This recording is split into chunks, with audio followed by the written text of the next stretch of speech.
So, Elder Scrolls V Skyrim.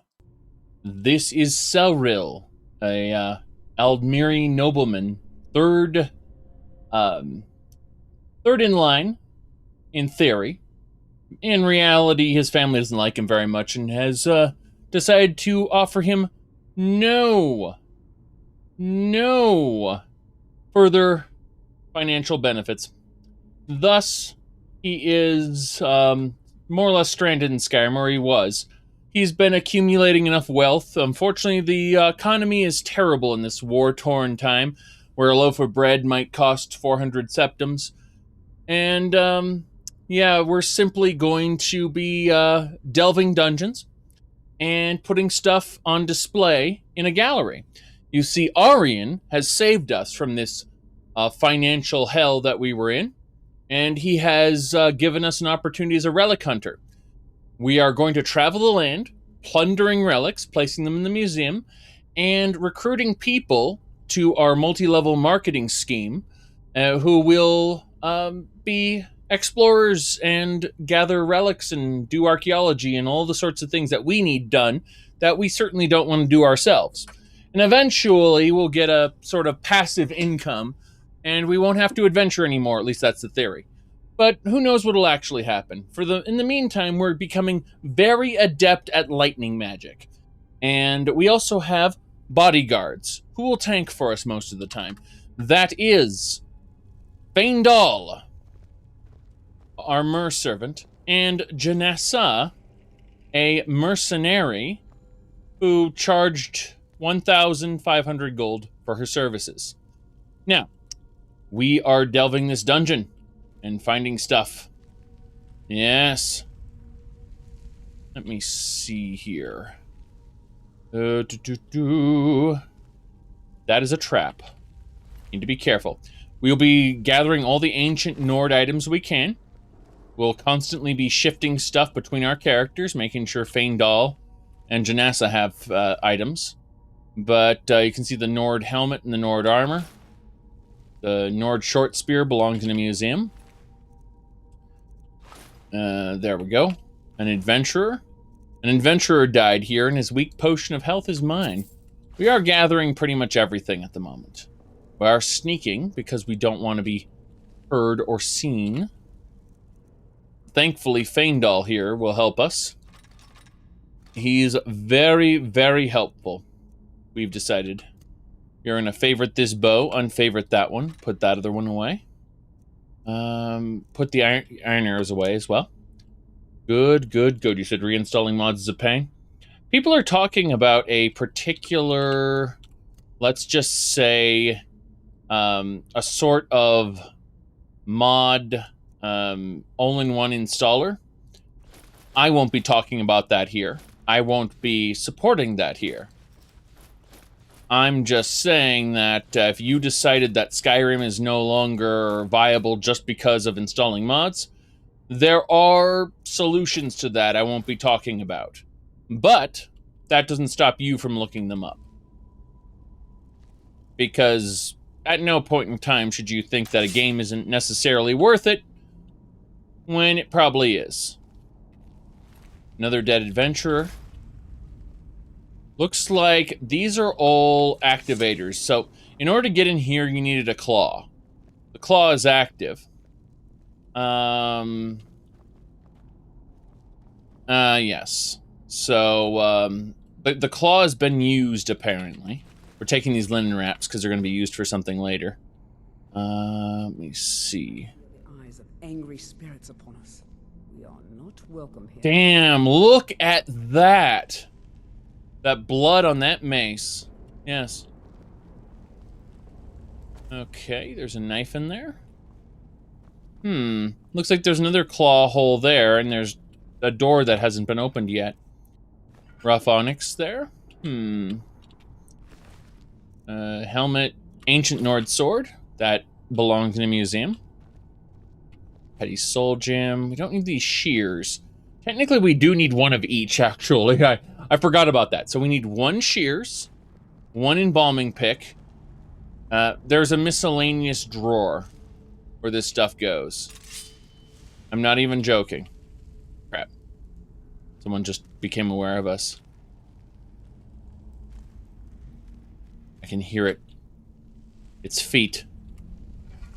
Okay. Potion of Endurance. Yeah, we have a pickaxe, don't we? Double checking, make sure we do. If we don't, we'll pick this one up. Yeah, we do. We have a pickaxe. So we have, just to make sure, because miscellaneous stuff. So we have shears, we have an embalming tool. This is going to drive me crazy, because we do need one of each. Ancient Nord axe. That belongs in a museum. I can hear it. Like some creature just plodding around. There we go. Correct. I have never downloaded any mod lists for Skyrim prefab. I've always used my own. Hey, there's a Draugr. He knows we're here. We're just gonna back off for a second. Convince him to follow us down that hallway. If he doesn't, we'll get a sneak skill up. If he does, he'll probably take damage due to the fire. Alright, so we got some sneak skill progress, which is nice. We don't want to step on that, though. Good. You're able to kill him with lightning pretty quickly. That's good. Janessa, I need to talk to you. So we're going to give Janessa specifically all the food, alchemy ingredients, and miscellaneous items we've been picking up. See, in order to keep the game from slowing down, because if you access a container that has too many items in it, the game will actively slow down. In order to stop that from happening, we spread our items across both followers. And that's how we get around that little flaw, and yet be the Relic Hunter that loots all the things at the same time. Yeah, okay, Ancient Nord bow. Alright, this part, we're gonna actually shoot something there. Come on. I don't trust this. Okay. Yeah, we're gonna shoot that guy.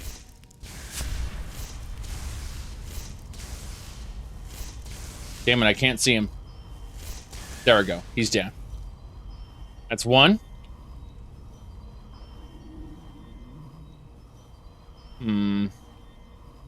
Don't know about this. Kite shield. Take it for now. Well, that happened. The trap has been sprung. No thanks. Good. Looks like we got an enemy over there. Wow, that one looks frightening. Look at its eyes. We got him, though. He's trying to shoot me. Yeah, we ran out of magic. That's unfortunate. Damn it! Go kill it! He's trying to shoot me again. Got him. Woo! How you doing, Fandal? Are you stuck in there? No, apparently you took an arrow to the knee, though. That's how Fandal became a town guard, everybody. Yep. That's it for him.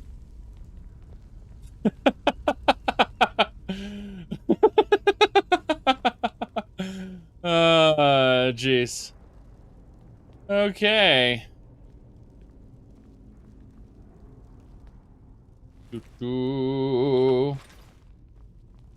Someone took their own mods down? Why? No, it hasn't been discussed. I don't think it will be. Ooh, ancient Nord dagger and a copper Alicia. Copper Alicias are ancient coins. Nice. Wait. Interesting. Oh, I see. So that's the way the ground's supposed to look. And this is the, that's funny. What's this? Fire and darkness? Fire and war. This adventurer who died the death.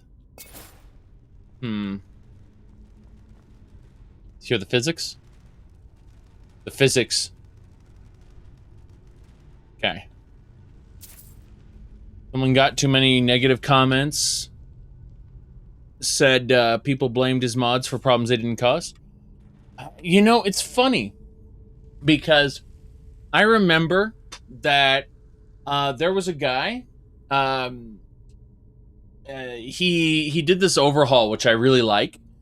But get this, he said like everyone said that his mod created the blackface bug for vampires in the game, and he said, bullshit, it's your other mods that are incompatible with my mod.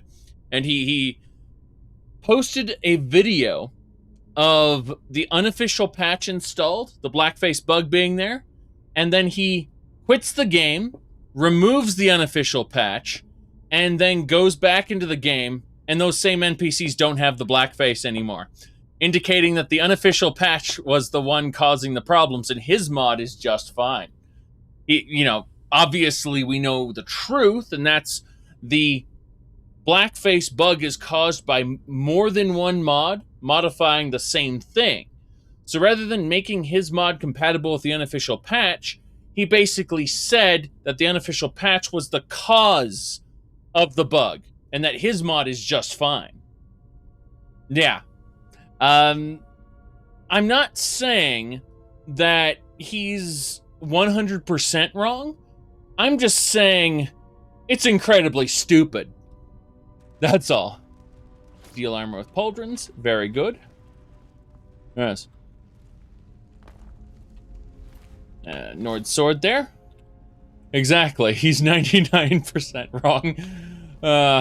You'd be surprised how many other mods require the unofficial patch to function at all. So it's just hilarious to see someone blame the unofficial patch. Yes. Exactly. Well, the unofficial patch was the one mod that everyone had in common with his that caused the issue. That's why. Yes. He said the unofficial patch might as well be considered the base game. You'd be surprised how many people would disagree with that assessment. And they'd claim that one small change that they want to not be in the patch is a reason why it's not actually a bug fix patch, but a balance patch, whatever, you know. They'll specifically pick one aspect of the patch and say, this is the reason why that patch is not base game, or shouldn't be base game. Anyway, doesn't matter. That's irrelevant. What I'm trying to say is that, he said they only disagree because the unofficial patch turned off a lot of exploits, which some people like. That's what I'm saying, is there are people who will very much rely on these exploits, even though they could get mods that would do it in a controlled sort of fashion. Kind of funny. All right, here we go. All right, got distracted. Yes, it's pretty funny, but no. He said the restoration potion alchemy exploit is very important to them. Yes, I've seen people believe that. All right, so we're going to begin doing dig sites now. That we've officially we've started the Explorer Society, so now we're going to start doing dig sites. You see, we found 2 fragments and a keystone. Dig sites exhausted. And we have our archaeology skill increased to 3. Very good, very good. We will need a much higher archaeology skill than that, but that's not important. I like how we're getting septums in this ancient ruin. Technically, we're not supposed to be... Ooh, this thing looks disgusting. Technically, we're only supposed to be finding Elysias in this dungeon, but we're using a bashed patch that kind of unifies all the level lists, so now we find both, which we're going to rationalize that the septums come from, I don't know, adventurers that... Oh god, hold on. I was going to say...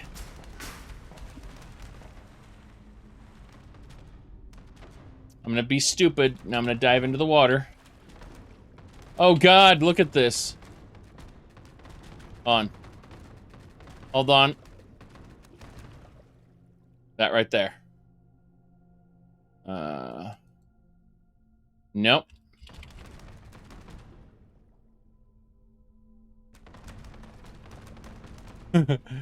Oh no. Oh no. Oh no.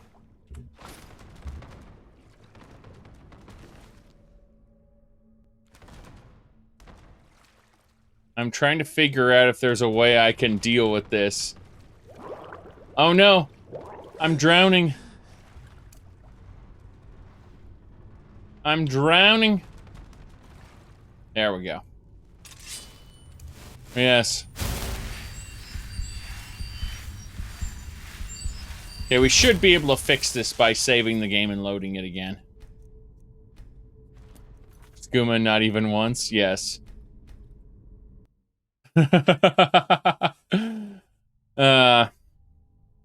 Saving and loading should fix it.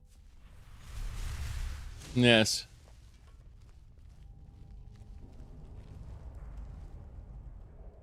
See? There it is. It's floating up to the surface now. It's fine now. It's fine here now. Thank you. How are you? Okay. Oh. Oh no, no, no. But yeah. I've got to say though, like, I've been a part of the Doom modding community in the past, and they had their own sort of drama. Same thing with Minecraft. And people constantly say, they point at the Minecraft modding community and they'll say, well, I don't see the same problems in the Minecraft modding community as I do in this community. That's because you're not looking hard enough, and you probably only just download a mod pack and don't think about it. You probably don't interact with the mod authors as much, because I've seen my share of drama in the Minecraft modding community. Point is that Bethesda's modding community is less accepting of mod packs, but that said, at the end of the day, they can't really control it. All they can do is take down their mod and have people going, why'd you take down your mod? It's like, because it was added to a mod pack without my permission.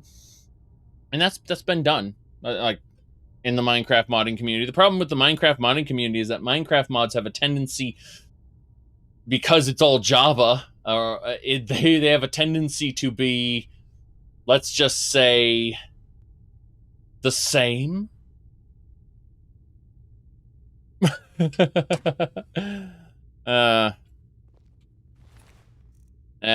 Like, how to put this? Open source, easy to pick apart. Yes. You can't really hide how your Minecraft mod is built very easily. You can through some creative workarounds, but for the most part, Minecraft mods are very easy to replicate, deconstruct, and actually make forks of. So this is my version of his mod, and this is my version of his mod, and so on and so forth. And ooh, leather bandolier, that's nice. Was gonna say that the whole idea of having, quote unquote closed source mods isn't as easy to do in Minecraft. I'm looking at the bandoliers. Hold on. Yeah, there's a leather bandolier and there's a large leather. Okay, the large leather bandolier is better. Yes. Please do not Google big titty Minecraft mod. Thank you. Alright, let's see here. Looks like Danis is dead, but his claw is here. Healing tome. Apparently I already knew healing.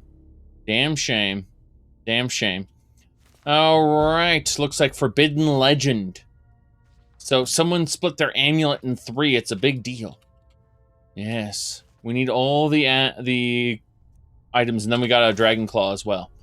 So if we use this claw, it should open up the door to the next area, where Draugr will want to kill us. Yes. Howdy, Alan. Good to see you. Good to see you. Putting that claw in. It's a terrible animation. And we got ourselves Draugrs we're going to kill.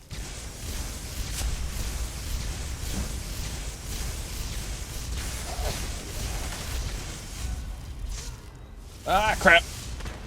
Not what I wanted, not what I wanted. Okay. Have to be careful, have to be careful.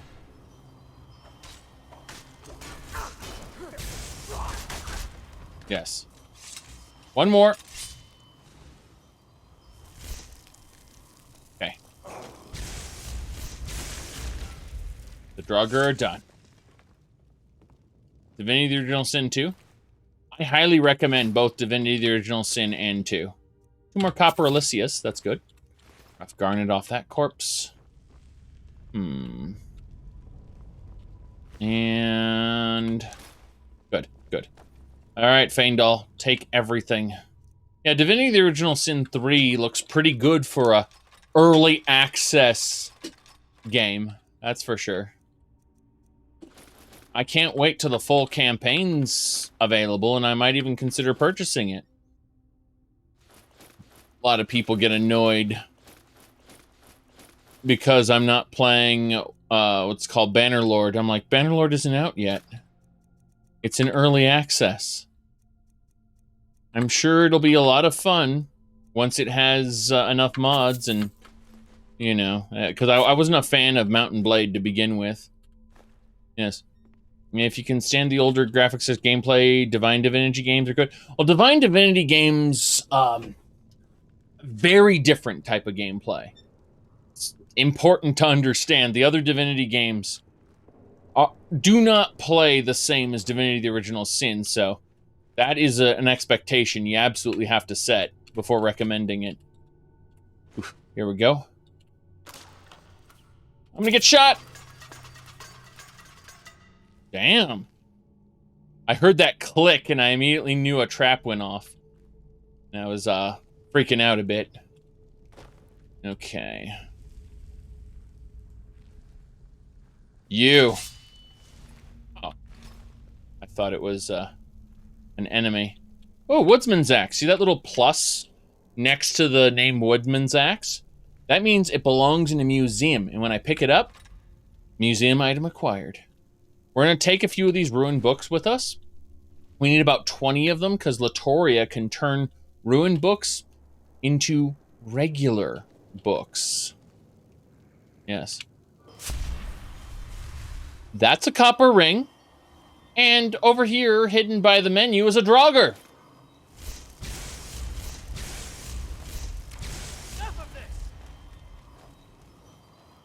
Did it just run away? That's funny. Okay. So, I thought it was going to be a big fight. Turns out it was comedy. Comedy. Let's figure out what else we want to do then.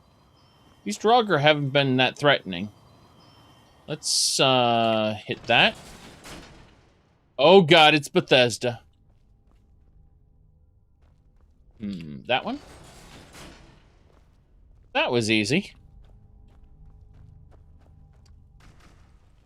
I heard rocks falling. Said Bannerlord is a crash fest with mods. That's good to know. I didn't think that Warband crashed pretty much at all. So, makes sense. It's early access. Look at that guy. Is he gonna get rocked? He's running away. Wonder why. Oh, well, let's back up. Hopefully he kills himself on some rocks.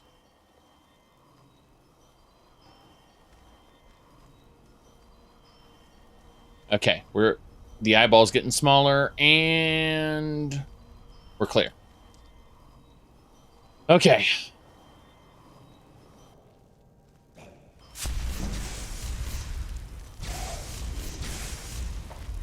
We got him. We're working on our electromancy here. I'm having fun with this. We go over to our... oh, my illusion's capped. So you see when the bar is orange like this, it means your skill can't raise anymore until you increase your level. So, illusion's capped. I won't be able to raise it any further. I suppose we'll go with... I need to change my stuff out. Hold on. Hold on. Let me see here. What we're going to do is we're going to use our Altmer contingency. So we're going to... because illusion can't be raised anymore. We're going to set oak flesh on one hand. And then we're going to set, on the other hand, Circle of Strength. And Circle of Strength is what makes this green ring here that saps stamina of enemies and gives it to me. But we're going to have both of those spells selected, and then we're going to activate our Altmer Racial, which is the contingency ability. So, contingency allows us to trigger a spell on a condition. Let's see, when I cast a spell, when I heal myself, at random, when I draw a weapon or spell, when I fall below 25% health, when I fall below 25% magicka, stamina, when I enter combat. There we go. So whenever I enter combat, it's going to cast Circle of Strength and Oak Flesh. And that Oak Flesh will start raising Alteration, which is good because, you know, Alteration needs to get capped as well. But we were using Muffle, which makes us extra sneaky, and we're not doing that now. So we can cast Muffle ourselves, though. Let's do that right now, actually. Let's cast Muffle. Just be extra sneaky. There we go.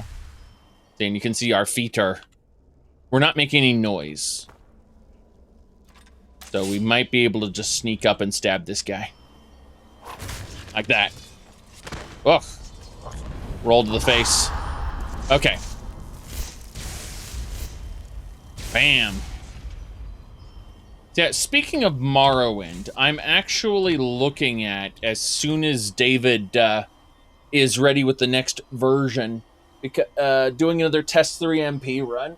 I was going to say that we've been using Bleeding Edge builds for a while in our runs, but we really want to... one second. I was going to say, when... I'm also waiting for Khan to feel a bit better. He's not up to doing streams right now. But,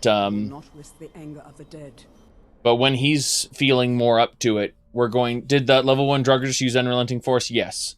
Yes. Draugr get shouts at all levels with this loadout. Okay, these are the rune books we needed. Excellent. Latoria will eventually be able to craft these together. But yeah... I'm looking at my loadout right now for Morrowind, and I'm pretty much going to replace the one I was running with. And the reason for that is because I've obviously moved over to Linux since then, and some of the modules aren't playing friendly with the newer version of OpenMW, so I'd have to replace them. And I looked at the idea of replacing some of those modules, and I'm just like, you know what? It's basically time for a new loadout. The loadout is about 4 months old now, and there's been a bunch of new things to look at. Oh, here we go. Bam. Come on. So, it's safe to say at the moment that my last Morrowind playthrough is kind of done, but I'm looking at making a new loadout to replace it pretty soon. Obviously, with the number of games I have on my plate right now, that isn't going to happen this month. It's going to happen closer to the new year. But it is something I'm actually looking at right now. Because I'm a huge fan of what OpenMW's been doing, so... It's nice to have a native Linux running thing. I mean, right now we're obviously running this in KDE Neon, which is not bad. Like, we've managed to make the loadout stable and everything. As far as the what do you call it? As far as SteamPlay goes, like, we've managed to get all these games running in Linux, no problem. But said, is it worth playing on OpenMW? Absolutely. It's the most stable you're going to get Morrowind, for sure. You can get it mostly stable with what is it called? With the code patch, but you have to be very careful. If you, like, people start using the Morrowind graphics extender, and they start looking at the shaders, and they think, oh, this one's cool, that one's cool, and they get a crash fest because they don't realize those shaders are mostly for just taking screenshots. The Morrowind graphics extender can get a bit like, it can entice people to run things they shouldn't be running in a normal loadout. Let's put it like that.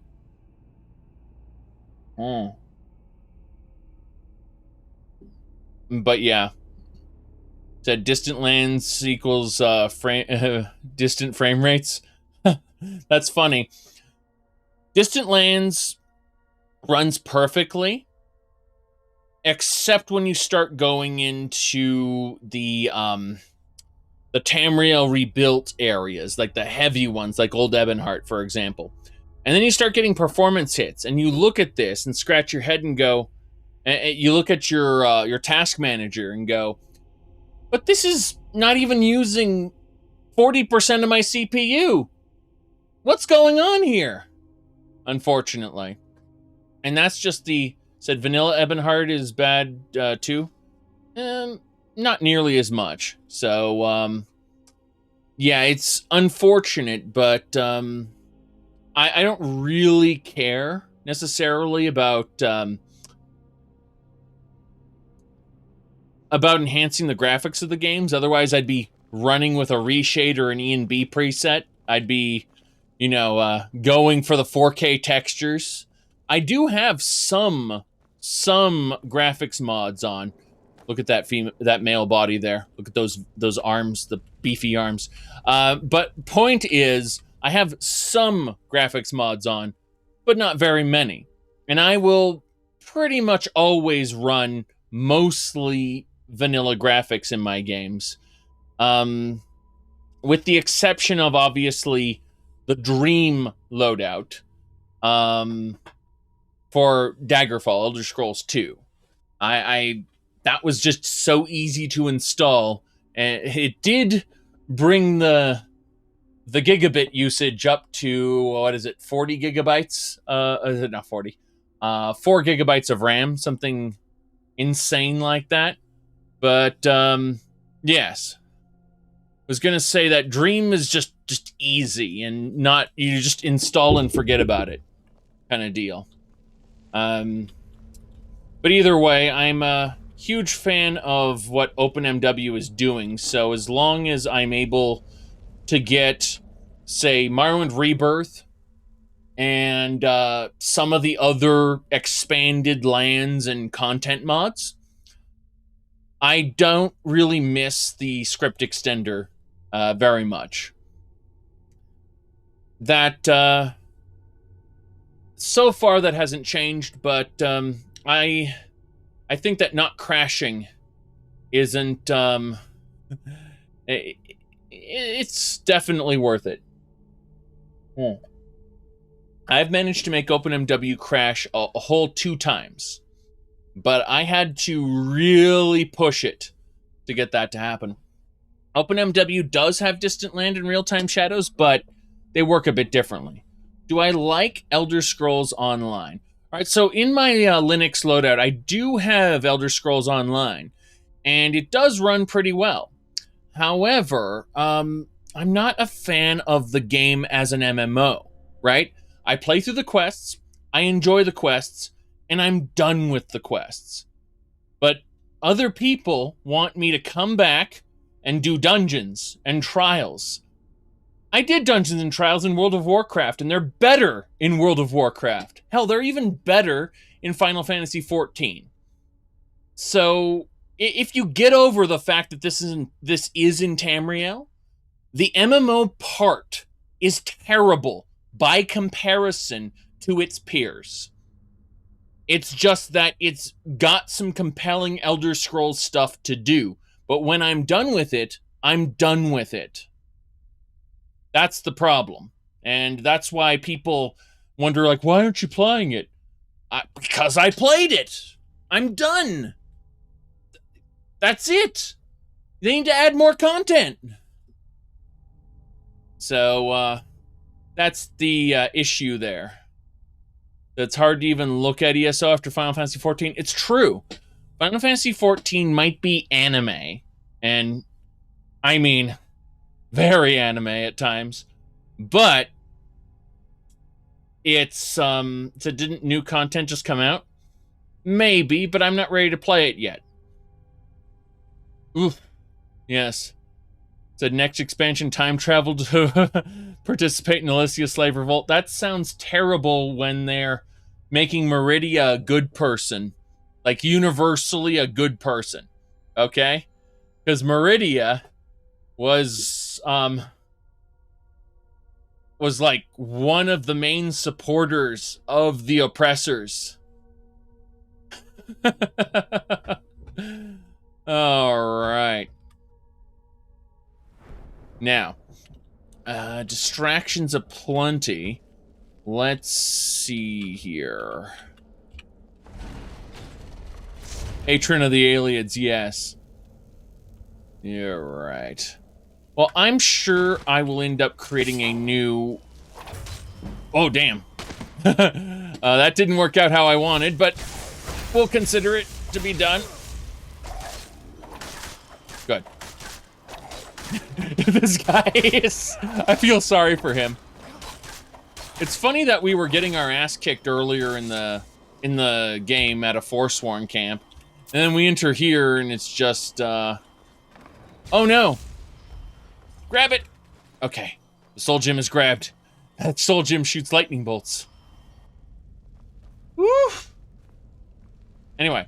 Path of Exile is a bit more in depth.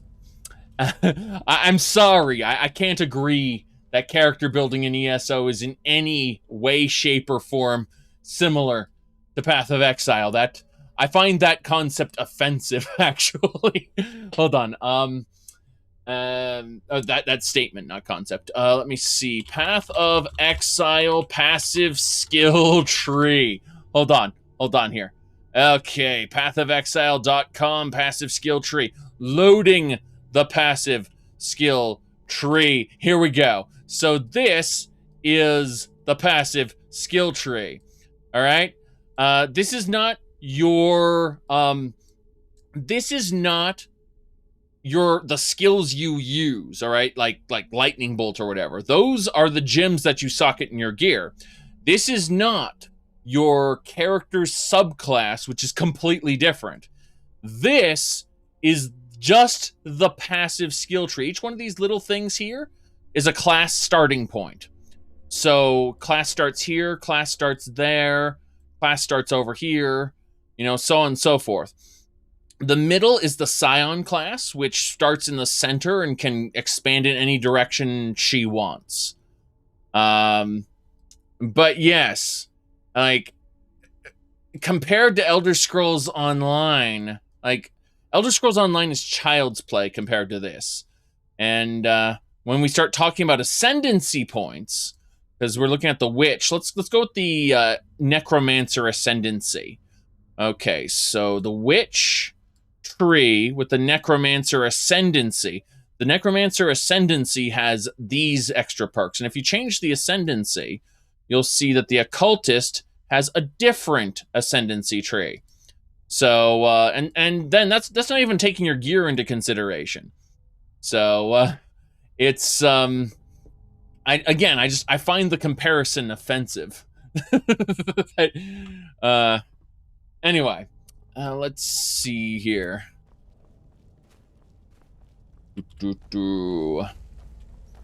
Okay, Lesser Soul Gem there. Very good, very good. Alright, well. They want you... Okay, so it's snake, whale, eagle. Snake, whale, eagle. Yeah. Snake, whale, eagle. Okay.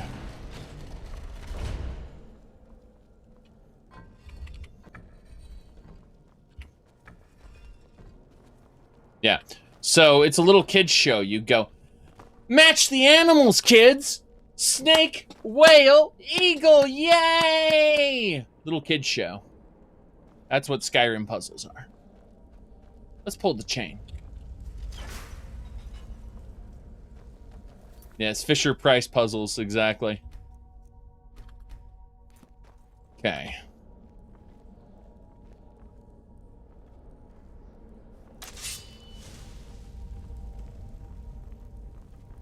Good, good, good.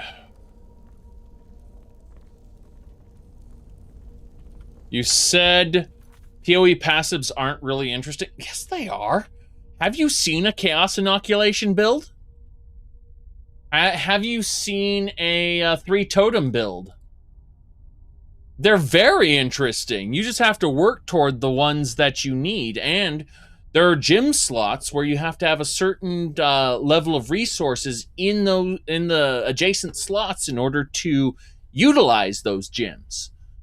They're actually socketable gyms in the tree itself. There's all kinds of stuff that's really interesting in there. If you're talking about the path to those interesting nodes, you have to plot that all out. It is incredibly interesting. If you mean, is level 6 more interesting than level 7? Probably not. If you mean, is level 2 more interesting than level 3? Probably not. But the navigation of the tree, getting from interesting point to interesting point, is a marvel. Ugh. Yeah, okay, we got this.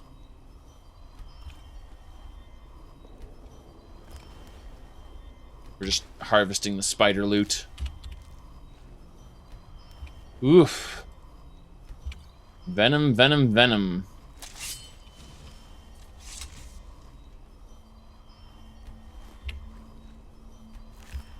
The animal matching thing would have been fine once, but they copy-pasted it 7 times.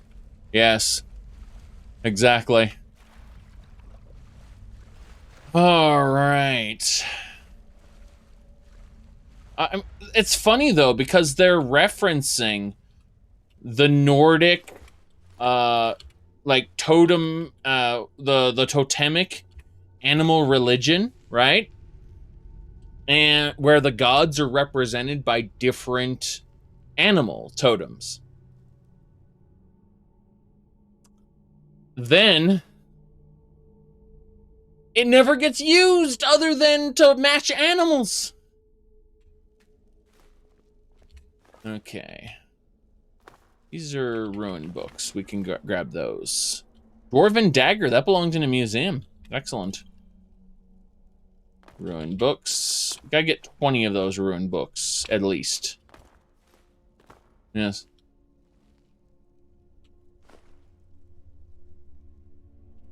Said they were so stupid in the first and second era, they thought that goblins and orcs were non-sentient, despite having their own languages. What are you talking about, first and second era? Are you talking about the third era, where it's called Elder Scrolls 1, 2, and 3 take place? Because was gonna say that orcs are absolutely treated like garbage in Elder Scrolls 2. Damn. And more of them. There are more of you. Damn it. We done? We're done. Good. So, as you can see, the different animal religions, so the different animal totems are here. Each one represents a different animal. In theory, you should be able to read this wall and use it to determine the answer. But instead of doing that, because people are stupid, we're given a claw with the combination on it. Eagle, eagle, dragon! Yay! Eagle. Sorry, yes. Interesting, this one doesn't match. It should match, but it doesn't. Yes. It doesn't match. That's hilarious. But you can see that there are 3 plaques, and then there are 3 parts of the ring. It's just hilarious how it's on the key instead of, you know, the actual puzzle there. Maybe the Draugrs can't read? Well, yeah, the whole point of this wasn't built by the Draugr, this was built by the ancient Nords. But here's the thing. So, let me see here. As I was saying, wait. Dare to trespass in these ruins. What you lack in wisdom, you make up for in courage. I'm sure. Alright, was gonna say that, everyone says that these puzzles, these animal matching things, aren't to keep grave robbers out, but rather to keep the Draugr in, because they're too stupid to solve the puzzles. And yet, it's the Draugr who keep all the candles lit. Who somehow produce more wax and candles and shit. Because... fuck this community, I guess.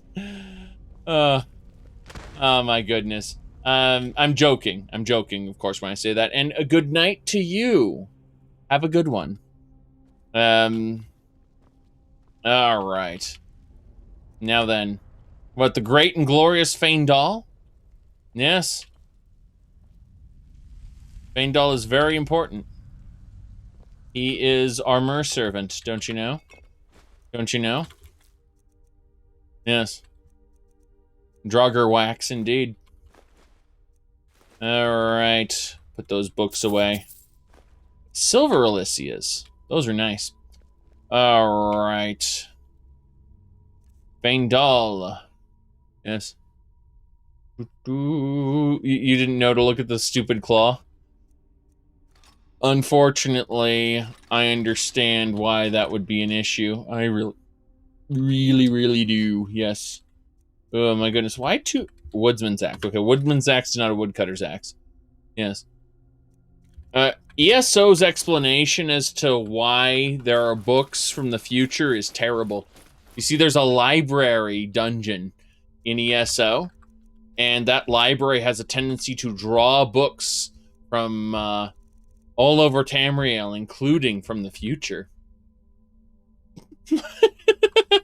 I can never say that with a straight face. It's so bad. Let me see here. I think that's it.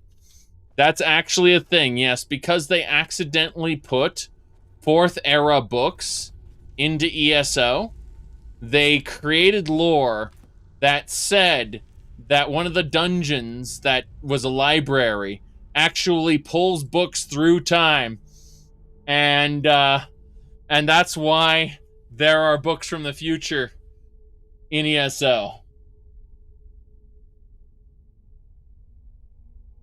Alright. Eagle, eagle, dragon.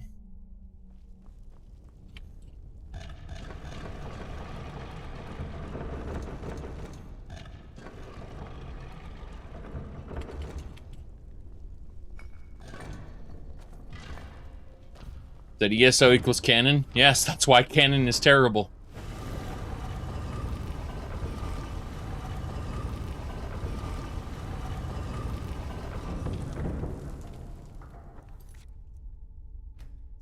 All right.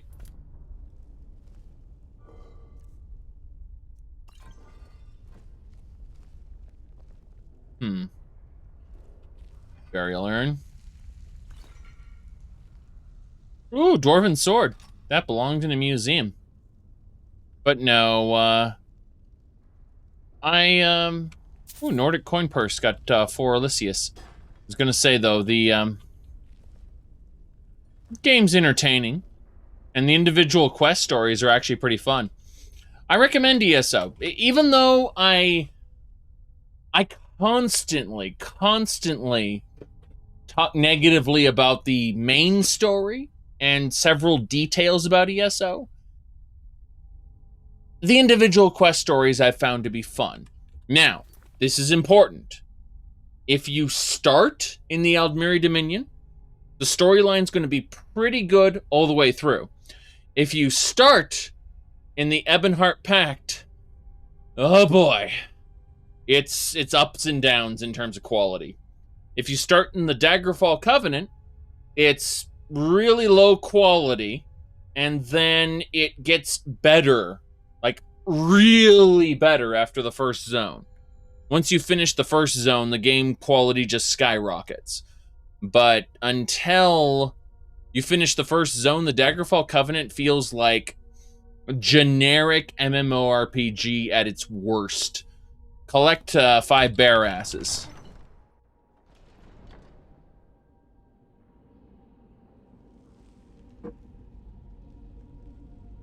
Yes.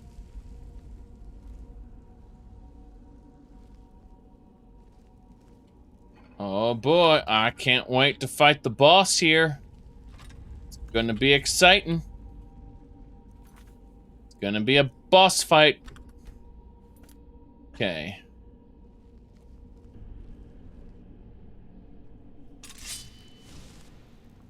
Go!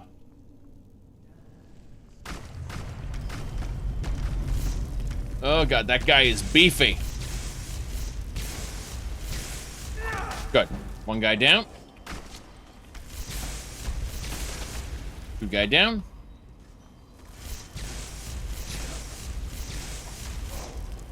Good. We are immediately going to use a Potion of Magicka. And then we're going to summon our own minion. Because, well... Conjured skeleton, appear! Then, immediately followed up with another Potion of Magicka. Because we got more. This ends now. Yes! You can see the way that thing was gliding toward me. Oh, come on. I like that my destruction skill's going up, but... God damn it! I was gonna say, God damn it, Fandal, but damn it is right. Okay. We're getting this guy bit by bit. Come on. You can see him regenerating health rapidly. He's actually leeching life. He's a bit ridiculous.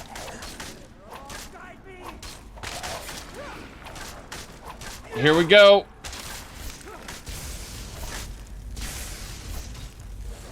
He's not dead. He's regenerating. Oh, we cleared the dungeon. Leveled up. That bastard. Woo! Yes. Copper Elysias. Copper Elysias in a soul gem. Petty soul gem. Excuse me, where's the bastard? There he is. He has the black blade. This thing looks fancy. Oh, it absorbs health. That's why he was healing so quickly. Yes. Oof. Let's see. A glass bauble. His fragment and a writ of sealing. Be bound here, murderer, betrayer, condemned for your crimes against the realm and lord. May your name and deeds be forgotten. The charm you bear be sealed by our ward. Well, 50 health points. That's really good. I can't wait to combine it with 2 other elements to create a super... a Potema gold piece. You know where this belongs, everyone? It belongs in a museum. Damn right. Okay. Alicius. Very good. Let's have a look around. Make sure grave tar only. That's unfortunate.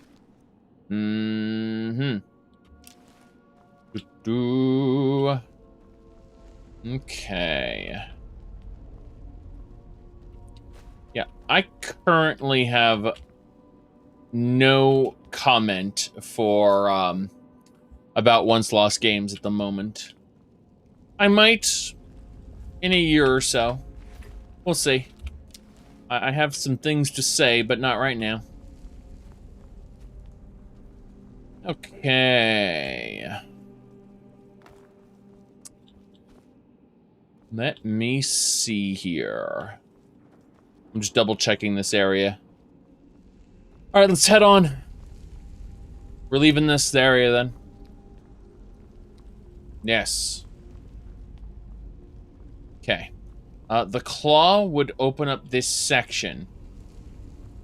The claw can open up either gate. Let's open up this one first. We'll sneak. Pretty sure it's just loot.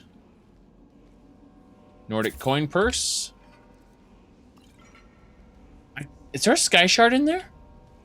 I think I hear a sky shard, actually. Hold on. The burial urn. Oh, crushed amber. We needed one of those. Good, good. How'd the Potema coin make it in? Oh, this area hasn't been sealed that long. Remember, that puzzle door closes itself. So adventurers have been in here, died, and left their gear in here many a time. This guy wakes up from his coffin. He kills the adventurer. Then he gets back in his coffin again. There's a reason why you can find all kinds of loot in these dungeons. It's because, oh god, Janessa. I used to be an adventurer like you, then I bled as much as you did, and I was dead. Jeez. Wait. Did I just recover arrows? Oh, I did a dodge roll, and it took the arrows out of her. That's funny.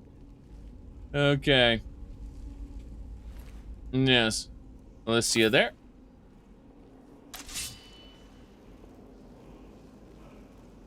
I think I hear a sky shard, though. What's this? Frost breath.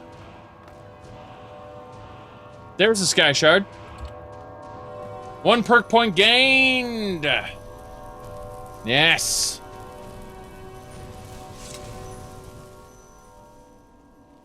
Very good. Very good. Okay. Is it? There we go. The humming stopped. Drought of Vitality. Okay. Ooh, Apprentice Robes of Destruction. Well, I know what I'm wielding. I'm going to be using these Apprentice Robes of Destruction, thanks. I was using what is it called? Thalmor robes. I think we've found an upgrade. Destruction armor. That's interesting. A triple dog gold medal. Oh, it is literally 3 dogs. Okay. That's fine. Yes. So we got all 3 sky shards, and that'll get us a perk point. Let's see if we want to spend any... Well, we apparently leveled up as well, so... Perk point on top of perk point, I accept. Almost up to 200 magicka. I'm looking at restoration here. We're at 34. If we get to 40, we can get respite, which I really want. I'm actually thinking we put a point into conjuration. That will reduce the cost of our summons. You know, I'm thinking do one more. Alan, thanks for subscribing. Oof. Okay. Yeah. Yeah, I'm looking at my situation here, and I'm thinking, based on all this, let's look at sneak here. Spot detection, outlines all humanoids who are hiding, tripwire, put a tripwire down, silent rolls, so I can do silent rolls, which I can already do. That's my combat mod renders that pointless. Sneaking is 15% more effective, and sneak attack. Sneak attack with 100 weapons deal 100% more damage. That'd be nice, I guess. Not gonna worry about that though. Let's see here. UI extension. Are you talking about the graphics mod? Because I just like the way it looks personally. I prefer it over the vanilla game. So if you're looking for something fresh and new, forget about it. If you think to yourself, you know what? I like this UI and I want it for the next 500 hours, then yes. A wider, I think it's just the wider version, not the gigantic version, just like the default. Anyway, yeah, we're gonna go with Conjuration rank 2, I think. We've been using Conjuration for a while.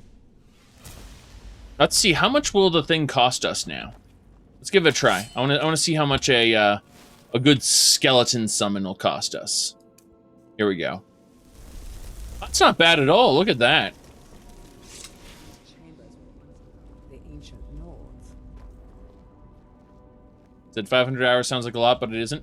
Well, that depends. On how long the loadout lasts before it breaks, if it breaks.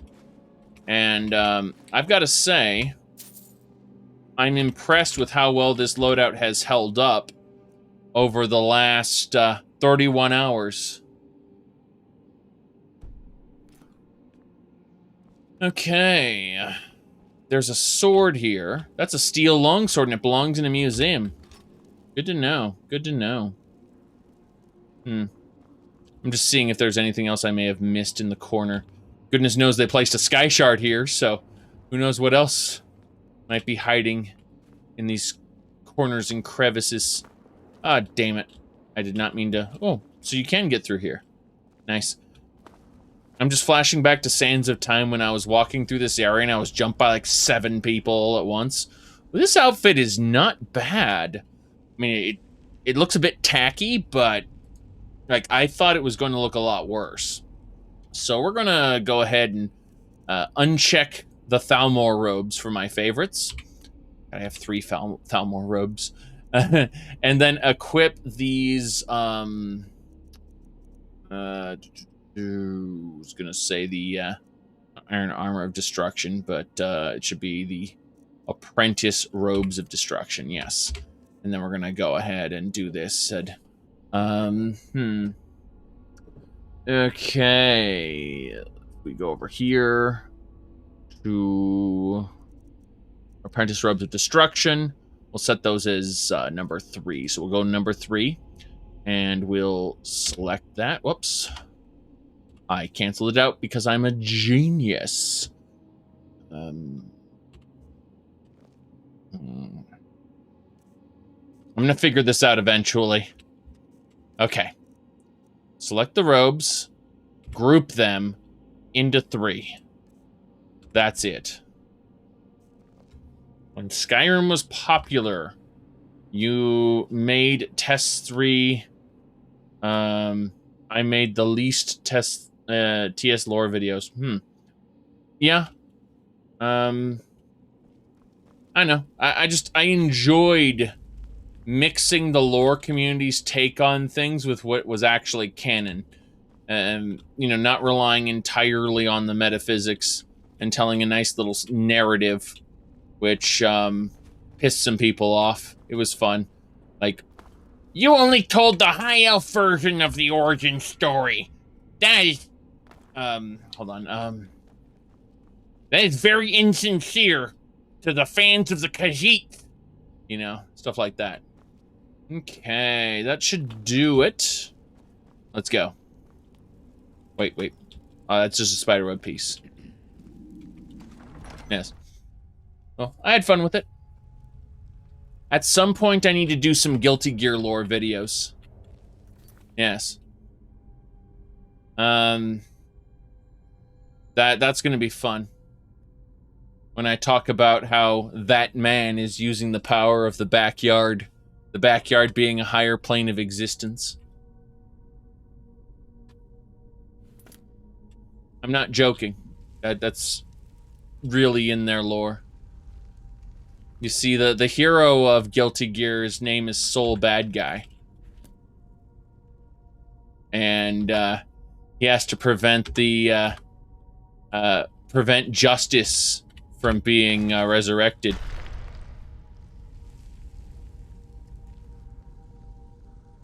All right.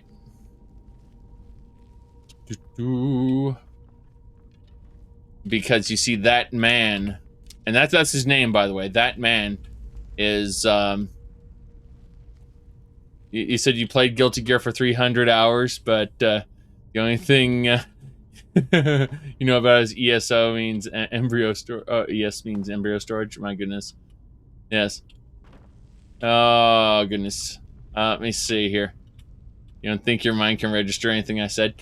Guilty Gear is a fighting game series, but the developer wanted to make it like an action JRPG.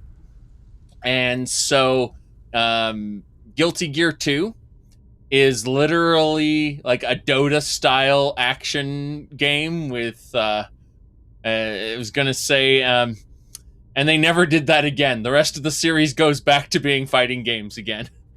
But the only reason they made it a fighting game in the first place was because they didn't have the money to make a full-on, like, action adventure game. Oh, Ancient Nord short sword. I needed that.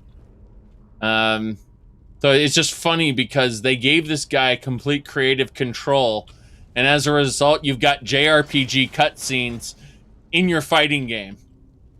It's pretty fucking hilarious. All right. Here we go.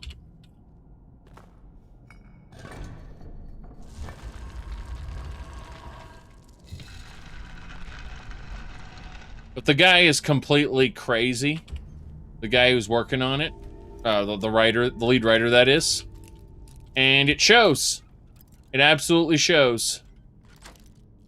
But it's a fighting game series. That's the important thing to take away from it. Just keep telling yourself. Rasping Penguin! Thank you for the raid. We gotta get out of here. We just finished this dungeon. It's good. Good. It's done. Let's get out of here. Penguins indeed. Well, I'm not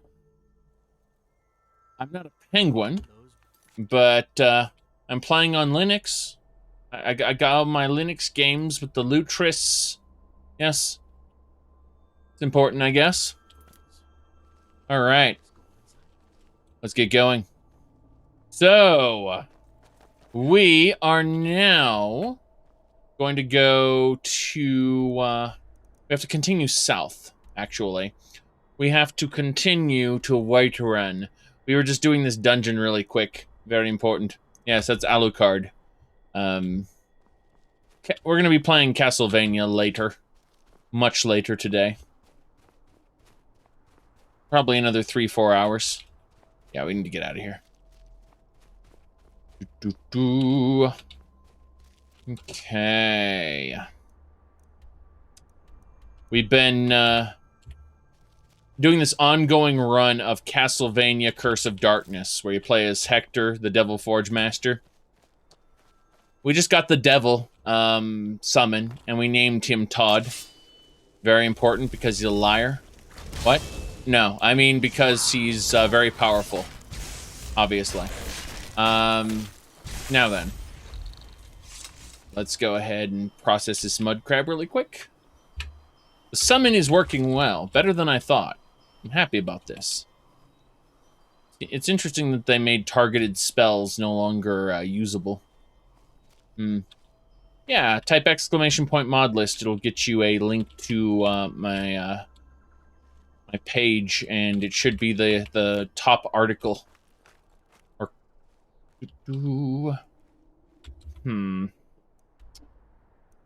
yeah, right. We're gonna head down to Morthal. So, suddenly realize I have no idea what I'm doing. That's east. Here we go. South. We gotta go past this weird little barrow thing. Looks like a dragon mound, but it's completely wrecked. Come on. Where'd it go? There it is. It was hiding. No big deal. We just process it really quick so we can get the mud crab chitin.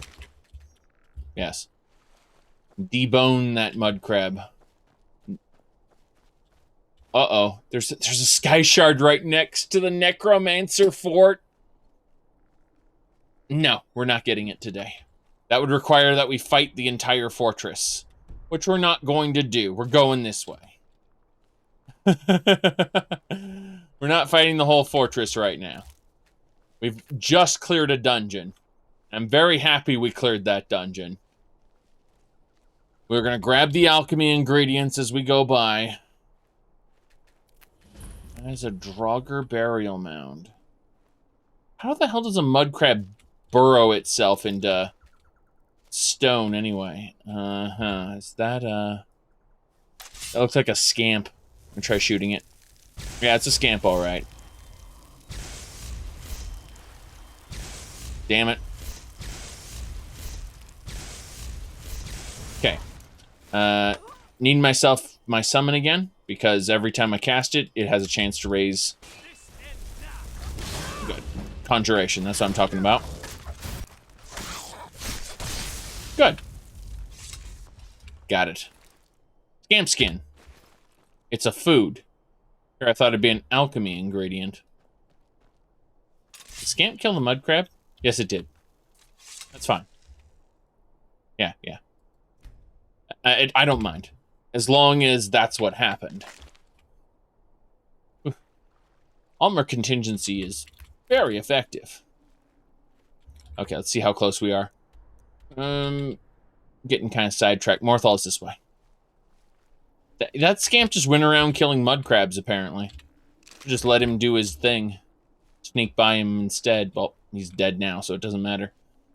Probably want to let the summon go away before we head on in. Summon should be disappearing right about now-ish? Go away. No, apparently it's the long spell, so gonna take a moment. Yes.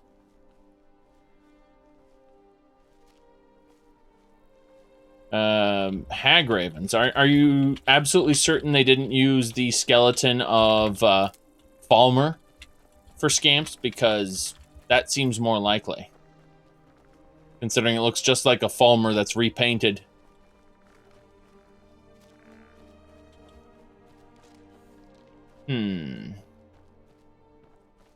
Yeah.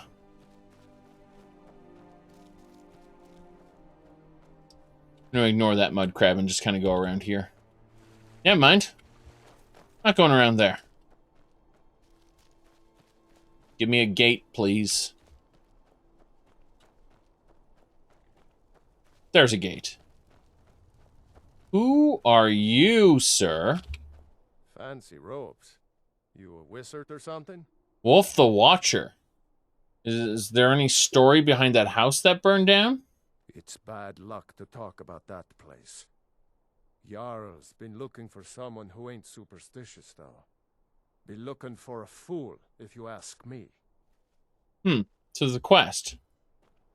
That's fine. I'm going to ignore it for now. That's an interesting thing going on here. Yes. Right. A swampy vampire village in what's supposed to be tundra. Yeah. Look at this guy. My carriage is the safest way to travel. Well, I'm sure it is.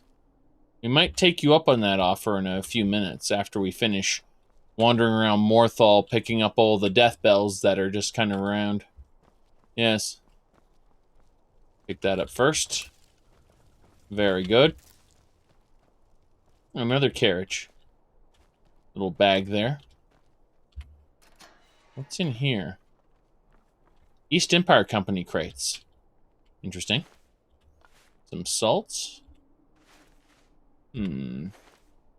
Ironwood nuts. Sack of flour. Some fish. Hunting brew mead. Nothing else.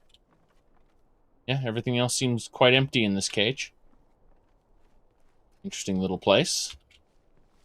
Wasn't, Oh, a notice board. You use it once and then it starts processing and it generates quests in the background. You wait a moment. Then you click on it again and now it has quests. There's a vampire hunt. Not sure I want to do that one right now. Nah, we're not going to do a vampire hunt at the moment. We'll come back later when they've re-rolled the quests. There's a lot of lichen and things. God, there's more! There's more of you! That noise, I mean. Not a fan of it. I need to pick it, destroy it, wherever I find it. Huh, we found the Moorside Inn. Interesting. There's a lot of swampy junk growing up here. Which, I mean, will be useful for something, after all. If we look at this, we have the Snake Blood perk, which gives us a chance at identifying some things. So, like these Blue Mountain Flowers, we're going to eat all 17 of these right now.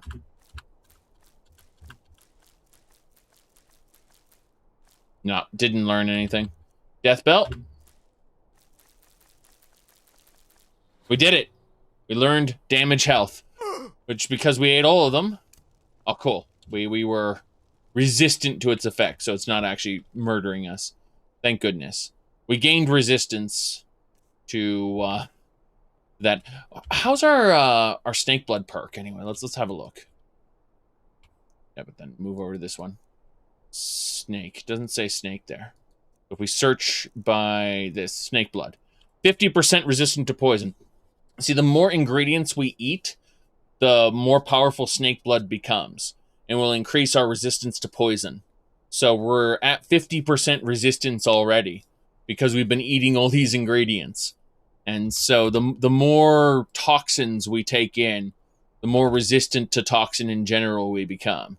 And then the higher chance we have to actually learn what ingredients are. So it's still only a chance. See, we just learned what the grass pods are. Fortify, Alteration, Magicka. So that's why we gather up all the ingredients we can get, because, you know, at the end of the day, what are these other Nirnroot abilities? I don't know. I still don't know. Well, that's unfortunate. But, damage Magicka regen there. Torch bug there. You know, there you go. Mushrooms there. Ingredients, that way should cause illness or something more serious. Yeah, exactly. You're actually exposed to the full effects of those until you get Snake Blood, and then your resistance, and then you basically Snake Blood encourages you to consume as many as possible, and you get the stacking buff that will allow you to gradually become more proficient at detecting their properties. That's instead of just getting, you know, an experimenter perk and instantly learning everything, it's kind of a progressive thing and requires you to eat many, many, many ingredients, which is honestly just a little bit more interesting, because you're doing it for that poison resist buff. Eventually, you should be extremely, like, stupidly resistant to poison if you eat enough ingredients. I'm already 50% resistant to poison at this point. By the way, this museum shipment here, what we're going to do is we're going to talk to Fandal, and we're going to say, hey, Fandal, I need all this stuff. And so we're taking all of it. All this stuff. And you think, God, that's a lot of stuff you're taking from Fandal. And you'd be right. It's all going in this container. So we're going to sort by, it's called equipped, so we don't accidentally put away something we have equipped. And we need to be careful not to put the bow or the pickaxe away. But there we go. You can see we put all those away. Same deal here. Sort, make sure we're not putting away equipped stuff, but our basic goal here is to... Oops. That's okay. That amulet doesn't matter. Yeah. As I was saying, all of this stuff is going in the shipment. So this shipment will get sent off to the museum. And the idea behind that is when we go to the museum to place stuff in their displays or to process things, melt things down, that's what this shipment is for. So, Janessa, I need to talk to you. See if I gave you anything as far as weapons go. Apparently I gave you some arrows. And nothing else we need to worry about at the moment. Just some ruined books. We'll put the, definitely handle those. Okay. The keystones and the fragments. Yeah, that's fine. Alright, so we're going to do that here. Just going to put away the animal fat, Potema gold piece, the Alicias, Carter Shadows, embalming pick. Keystones, yes. Apparently, I cannot put away the Dragon Claw. The Dragon Claw is part of the whole Forbidden Legend quest. You can actually auto-process it into the museum by mistake and then not have it for the quest and just go, okay, well, apparently the quest ends at this door because I can't get through it. So you have to be kind of careful about that, and you have to go back to the museum and pick it up again. Anyway, we don't need to go in the tavern right now. It's 9 p.m. I'm thinking we can sleep on the road to Whiterun. That might be a consideration. God, it's all snowy here. I mean, it's not too late. Around midnight is when we'll be losing sleep. Yes, we're definitely safe. Those are the doors leading to the main road. I'm thinking we could just head over to the main road and, Well, aren't you the handsome one? You and I should spend some time together. Yes. The people here work so hard, and they never allow themselves a moment of fun. It's such a pity. It won't last forever, though. No. It won't last forever. But we can definitely take some copper and steel. Yes. No big deal there. Can't loot those, but we can gladly loot those ingots. Okay. Good enough, I think. Can't get access to that chest right now. Fine by me. Yes. She's, an interesting person. I'll say that much. If we want to classify vampires as people. Alright.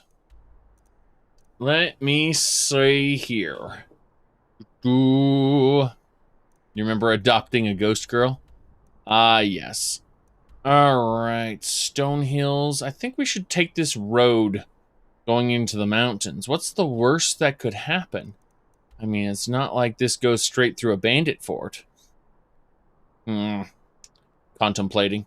Okay, we'll take the wagon to Whiterun. It's not really worth our time at the moment. We can sleep on the wagon, so we won't be in such a bad condition. Though we do need to eat before our trip. Because if we're sleeping on the wagon, we won't have the opportunity to eat. How you guys doing? Let's see here. What are you talking about? Are you talking about this?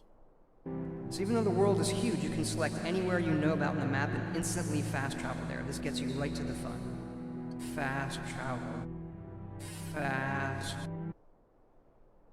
I use it sometimes. But for the most part, we can just use the wagon. and other things. Yes. So, as I was saying, we are, Hey, Janessa. Janessa has food. So, we want some, cabbage soup and some apple stew.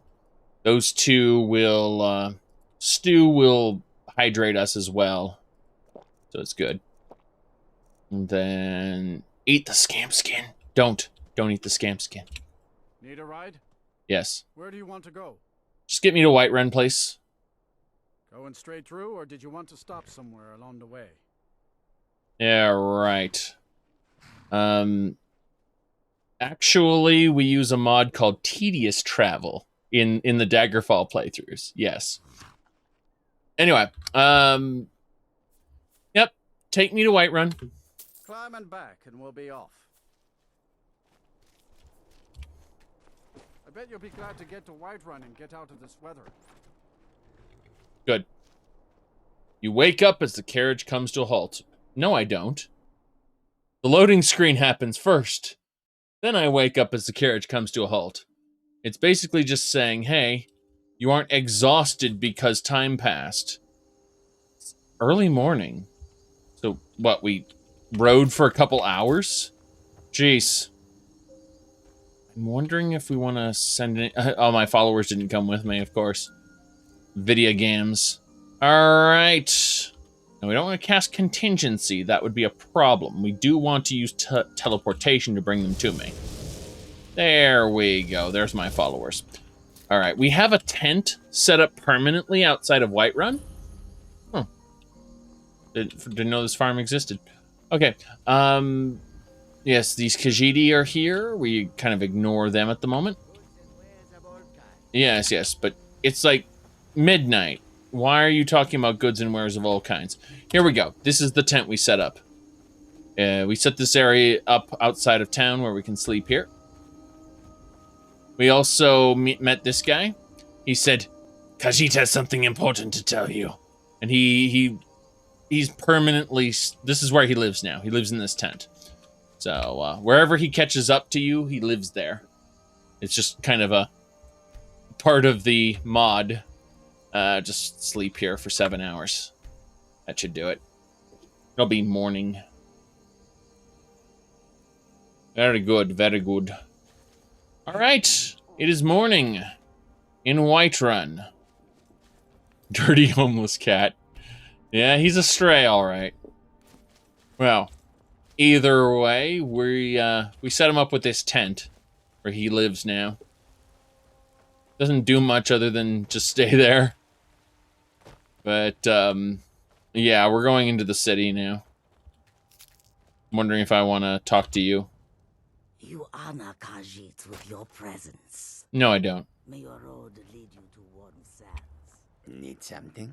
Nope. I hope that you will come to do business with us again. What do you want? This guy's a tank. Nope, we're fine. We are a high elf. Yes. Yes, indeed.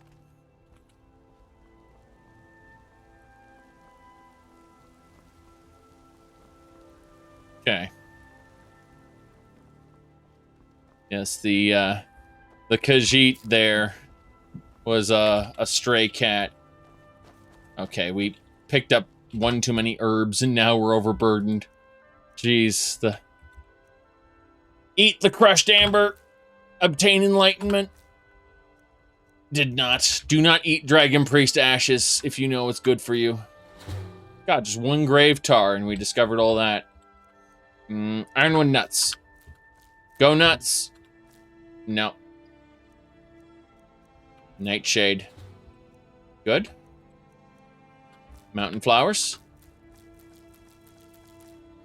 We discovered one extra property of those flowers.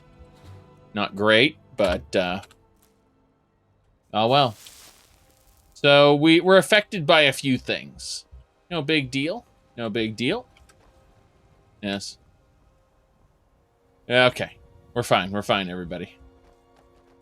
I just have to eat more ingredients whenever I have the opportunity. See, the way it works is drain intelligence. Actually, we have... let's have a look at our snake blood again. I'm curious now. So, yeah, snake blood's still at 50%. As we eat more ingredients, this buff will probably increase and make us more and more resistant to poison. If you need potions, you should try Arcadia's cauldron. Sure. That's good.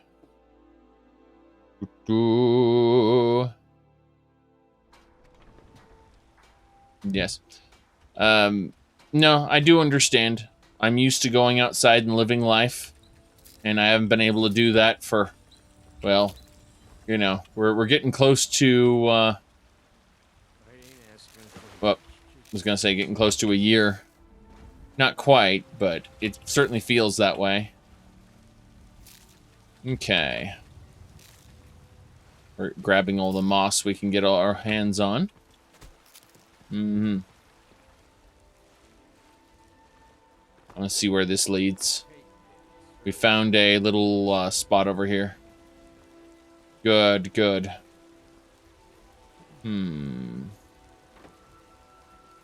What do you... Oh, interesting. These barrels lead up here. And that leads into this cage Janess is trying to get to us. She's confused, though. This is an East Empire Company chest. Really? Hold on, we have to figure out what's in here. No one sees that we're in here right now. This is Whiterun. Oof, with an East Empire Company cage. Can't wait to see what's in here eventually. We are terrible at lockpicking. Got it. Well. Apprentice robes of conjuration. Let's see, a box pouch. Magic resistance. Let's see, what else? Novice robes of regeneration. Okay. Bound sword. Whoa, bound sword, flames, and ghost walk. 3 spells. Wow. This is a merchant chest? Whose merchant chest? Whose chest could this be? Whose chest could this be? Got 1,000 septims in it.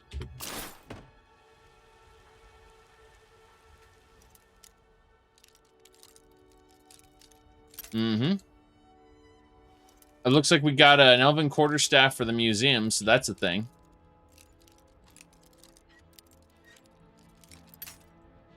Yes. Damn it. We're picking these chests the best we can. Got it. Another merchant's chest, maybe? Apprentice robes of regeneration. Pouch. Grand soul gems. So you say this is a merchant chest. Circle of strength, unbound fire. Yeah, I mean, this is another interesting chest. Leather bandolier. Kite shield. Well, we're going to take it. We're definitely going to take it. This isn't Bellathor's, though. That's the thing. I want to know who owns this. There's apparently... These are owned by somebody. Oh, God, expert. Expert lock. Pretty sure I'm going to go through all my picks trying to open this thing. Okay. We think we found it in general. No. Got it. Wow. Okay, Fandal. I need to hand you all my stolen goods. Stolen goods. Alright. Very important. Justiciar arrows. Those look like they'll be useful in the future. A lot of this stuff just needs to get processed by the gallery, though. So many different apprentice robes. Let's see what select sort by equip. Very important. Amulet of Peace? What's the Amulet of Peace? What? Hold on. I'm confused. Well, we'll find it later. Maybe it was something else of peace. No, I was wrong. Doesn't matter. Let's deposit these refined armors. I'm thinking these refined armors are probably going to be... Oh, it's a ring of peace. Enemy creatures within 13 feet have a chance to refuse to fight. Ring of the Wraith King. A mortal ghost fights for you and has 69 points of health and stamina. Nice. Alright. Anything else we got here? I don't think so. Oh, well. Need to talk to Janessa really quick and give her the rest of that. So, that'll do it.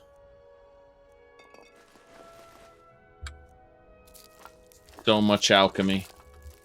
Such alchemy, yes. Auryen's notes on Cyrus's saber. Different journals. Spell tomes we already know the spells to. Hilarious. Okay, then the last things are the ingots. Yes.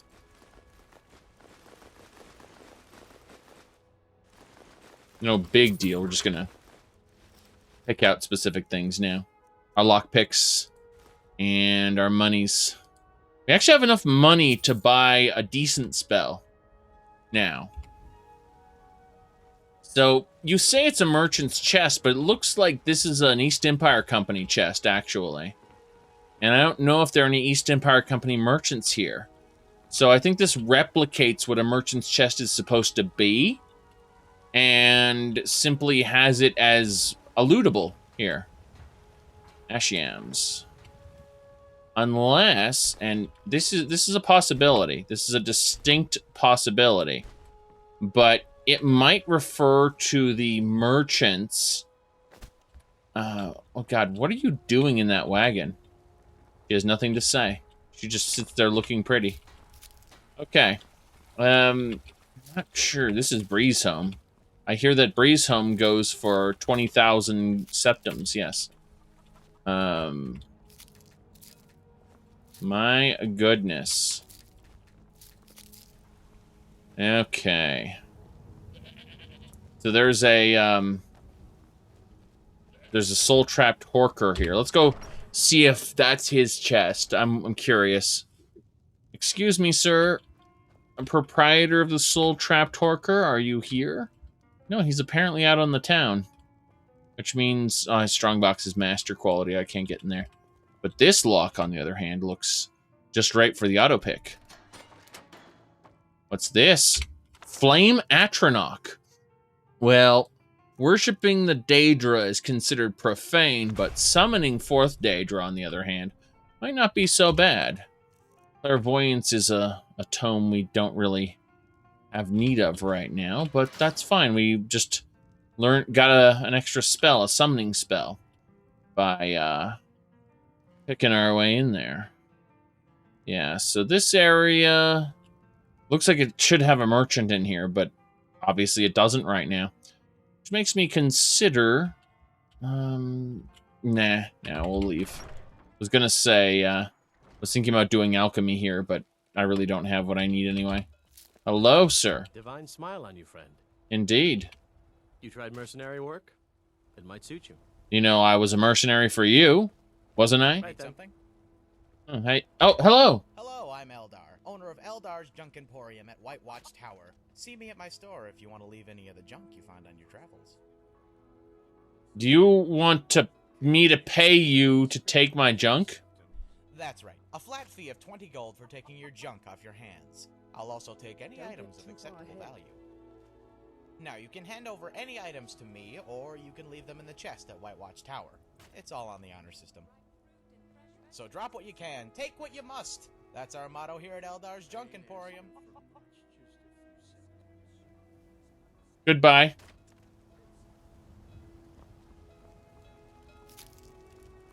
Wow. Are you the professor? Well, yes.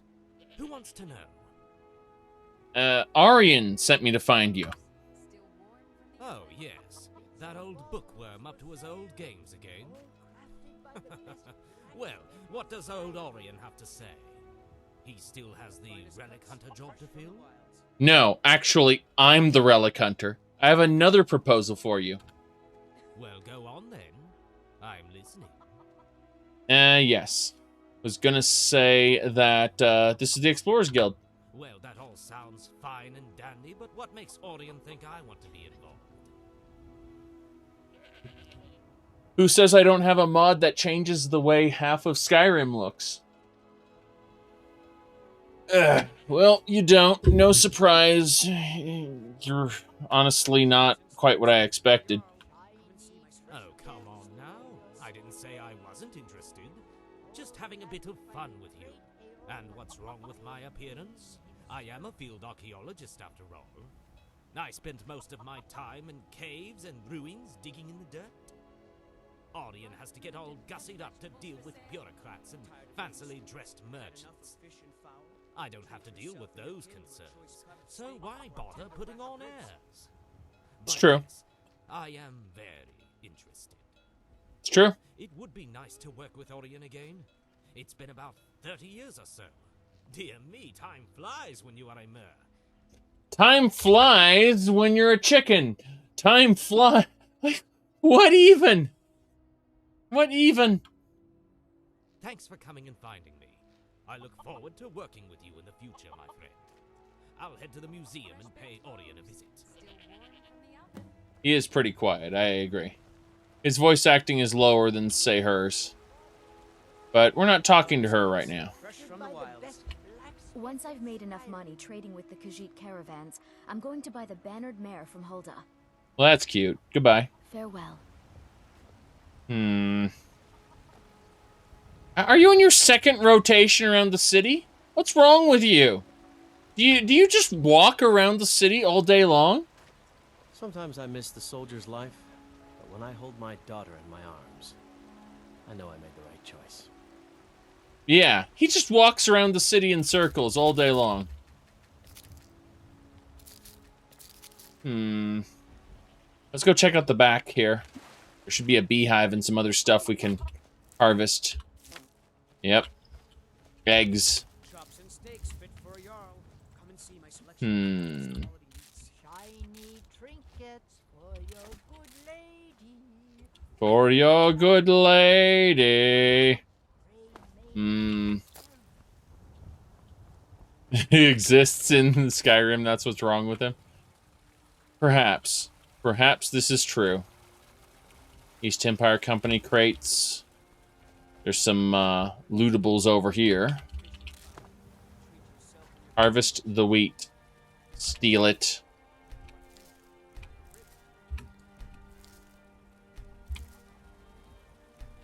Don't worry about it. You only steal 1 wheat per attempt.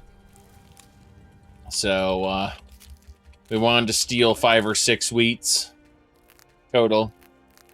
You'll see. Alright, no one has seen us taking all the alchemy ingredients. So what do? We have to quickly hide the alchemy ingredients by eating them. It is delicious. You see. No, we already know what chicken eggs do. Gonna say that, let's see. We need to find one okay, antlers. Damn, didn't work. We only have a chance at finding it, so eat the wheat. Nope. Well, at least the white cap gave us some benefits there. Yeah, damage intelligence. I've learned that it makes me dumb. Yes, we actually have an emote for the Stop Thief. It's based on Elder Scrolls 2 Daggerfall's guard system. For those who are unaware of how Elder Scrolls 2's guards work. Yes. Got something for just about everybody here. Give a holler if you have any questions. Sure. Just let me look at this. Everything's for sale, my friend. Everything. If I had a sister, I'd sell her in a second. I'm sure you would. You know, I had more respect for Bretons, but this guy, he's trouble. He's trouble. Whispers. That Jade Dragon looks amazing. Yes. Okay.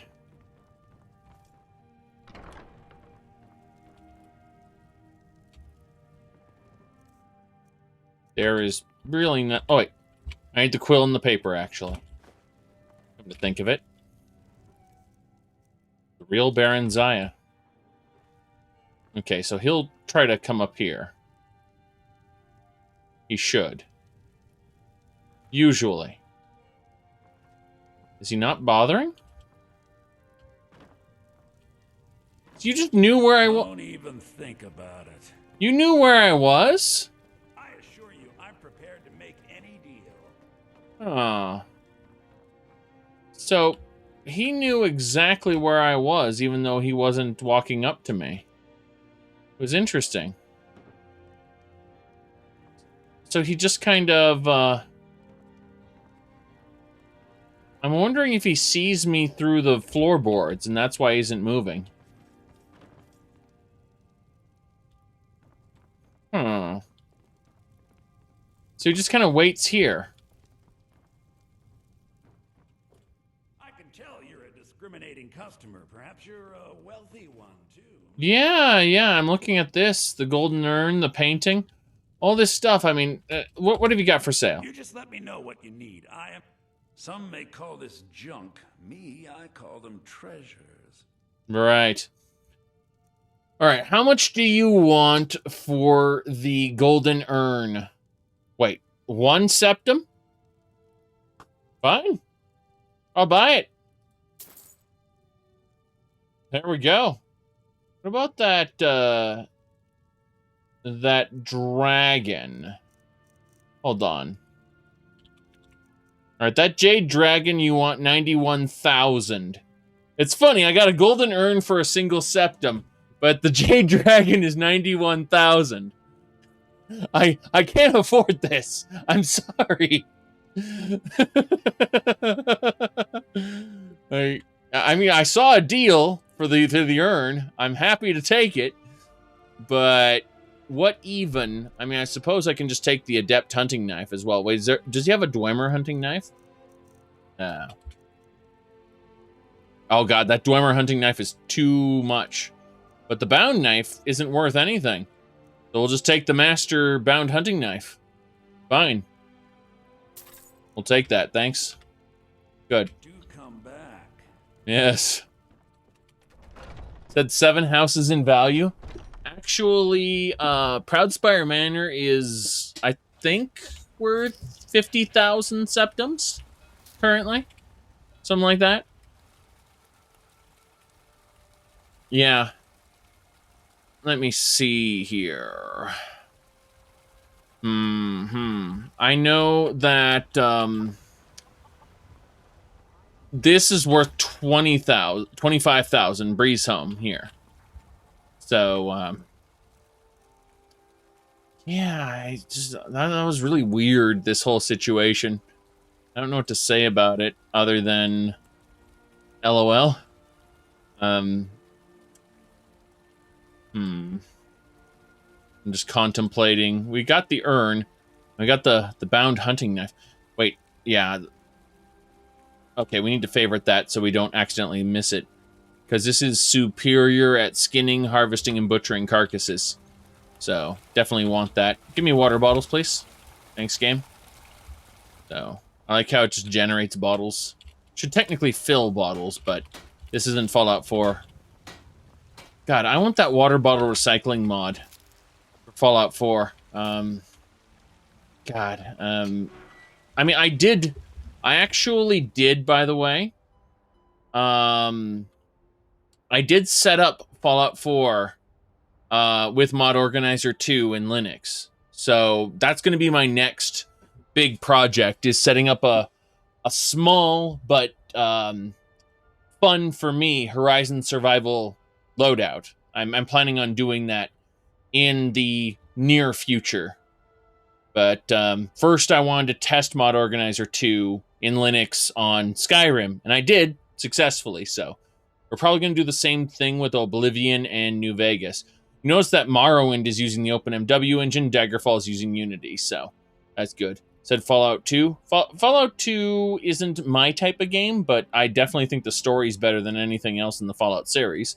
Fallout 1 is arguably better, but depends on what criteria you're judging it on. In terms of story, I mean. In terms of gameplay, though, classic strategy RPGs really aren't for me. That's really just what it comes down to. I think the reason Daggerfall captured my attention so much is because... Oh, wait, Jaren Root. Nice. These things can kill you instantly. Let's try. Ooh. You thought I said I was going to play it? No. I said Fallout 4. Alright, let's see here. We're going to try eating that Jaren Root. It's probably going to kill us. Let's give it a try. I quick save just in case.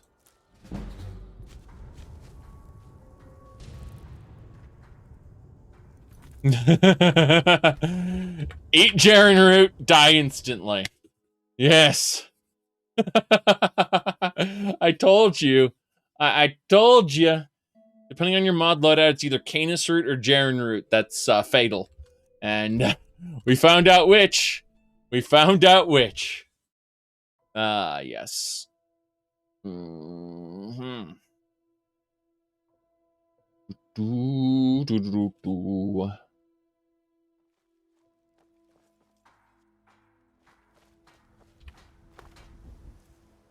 Turnips. Okay. Hello? You're someone who can get things done. I like that. Don't forget to check inside the shop. Yes.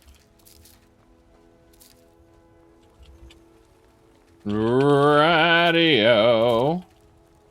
We're just grabbing all the alchemy ingredients as we go. Let's go see Farengar's Secret Fire and see if he has anything new for us. Yes. We don't really have a mammoth's tusk, so there's not much we can do here. I'm contemplating checking out White River Watch, though. Oh, interesting. This moss here might have something... Oh, no, we already know what it does. Okay. I was gonna say, it might be something fun for us to ingest huge amounts of. Okay, here's what we're gonna do. We're gonna stand in front of Hymisker, and we're gonna shove lavender into our mouth. And the 8 became 9. You walked among us, great Al. Okay. Hold on, I have to take a screenshot of this. Give me a second. Alright. That'll do it. How long am I gonna stream? I don't know, maybe another hour or two. Then I need to take a break. And then I'm gonna probably come back with Castlevania, maybe. Or more of this. Haven't decided yet. Okay. Just need to take that screenshot there. Screenshot taken. Saved as is. Gamer Cash, thanks for subscribing. Awesome. Okay. Now we will eat lavender. Where's my lavender? There's my lavender. Just shove whole gobs of lavender in our face in front of this guy. And, yeah. Not as God, but as man. See? He, unfortunately, I wanted to see sore snake blood. But, see, we're still 50% resistant to poison. We're hoping to shove that over a threshold and get a ridiculous amount. Oh, we just learned magic off this. That's actually very useful to be able to make some magic potions. Very soon. Very soon. What about the purple flowers? Okay. That'll do it. But you were once man, huh? Aye, an Asman. Yeah, I keep looking at snake blood because it went from 25 to 50%, so we're willing to oh good. I'm just looking at these this is murdering us bit by bit. So vanilla? What's vanilla? What's where's this vanilla? That which does not kill you? I mean, next we're going to talk about destruction. How many trees do you have in vanilla? Do you have the fire tree, the frost tree, the lightning tree, or the non-elemental tree? You know, like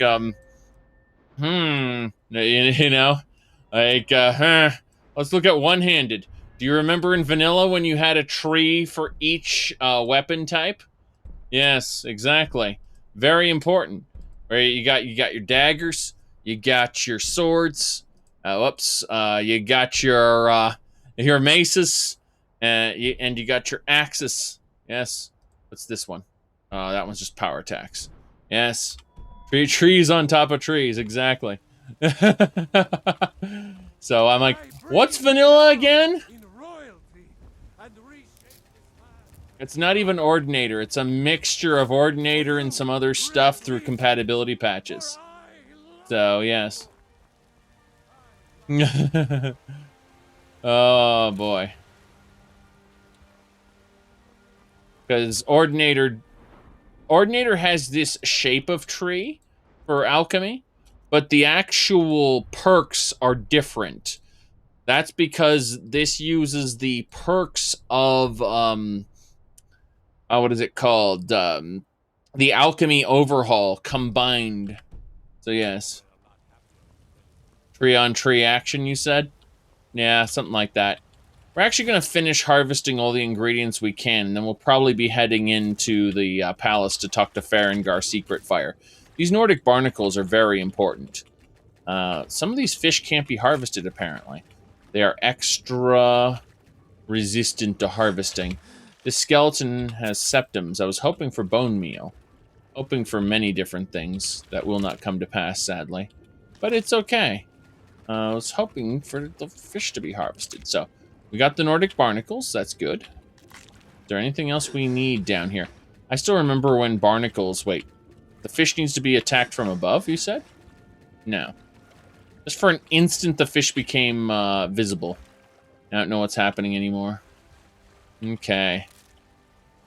The story of the skeleton under the bridge. It's not a story the priests of Arcade would tell you. Alright, let's, let me see here. Where are we going now? This way, this way, this way. Oh! Interesting. This little section here has a juniper berry bush. Okay. Looks good, looks good.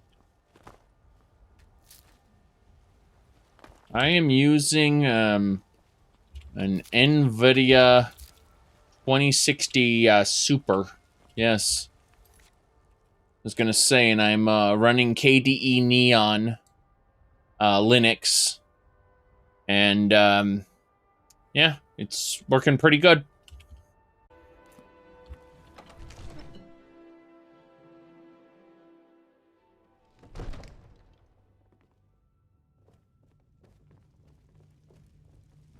Yes, I have a 980 Ti in a securely wrapped and in a storage box, but I have one. If something happened to my 2060 Super, I could always install that in this PC. By the way, the only thing I've found so far that gives me less than 60 FPS in this game is looking at Farengar Secret Fire's orb here. Look at how much the frame rate slows down when I look into this thing. That is the only thing I've found thus far that drops the frame rate. And looking at it normally, no problem. But just inside, like, it's like the Eye of Sauron stealing your frames. I don't know what's up with it. Because we can look anywhere else around the room, no problem. We can go through Whiterun and all the other places. But for whatever reason, that orb just takes all the frames. Yes.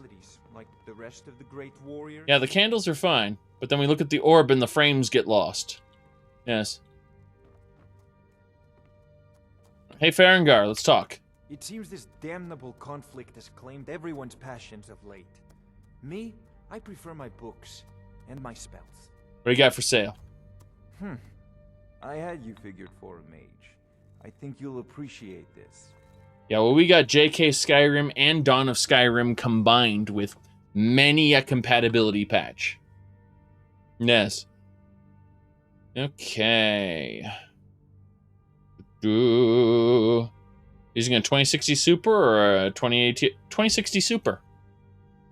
Yeah. I don't have a 2080. I have a 980 Ti in storage. If I need it, I can use it. Now let's have a look down this list. Bound sword.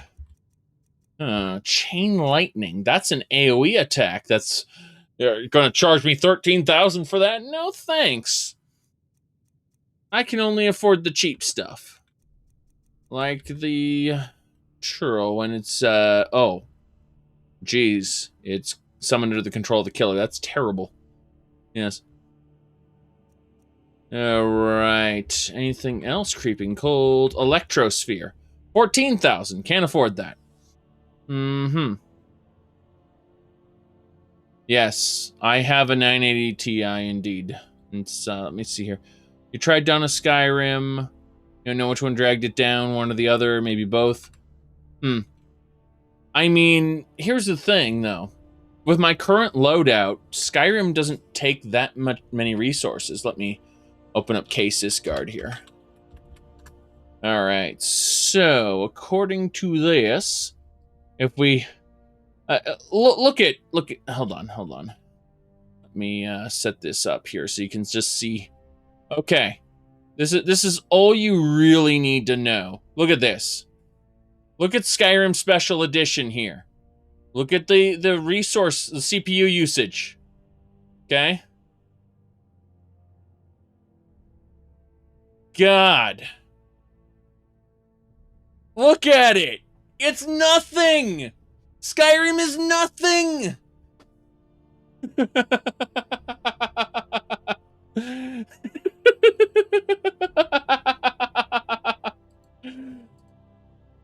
Alright. So, yeah. Actually, that's a pause menu. That's a pause menu. I just thought I'd show it off anyway because it was freaking hilarious. Anyway, let me see here. Yes, exactly. It's the CPU zeros doing all the work while the other 11 just watch. Yeah, let me go. Hold on, let me open it up to multi setup here. Hold on. Okay, I'm moving around now. All right. Ooh. All right, get this. It's gone up in usage when it's not paused. I'm pretty sure that we're in for some pretty heavy usage here now that it's not paused. Look at this. Look at that. 24% when it's not paused. Serious business. 25%. Oh, back to 24. Doesn't matter. Damn. Said, look at that orb. I know, right? Hold on a second. Hold on. I'm looking at the,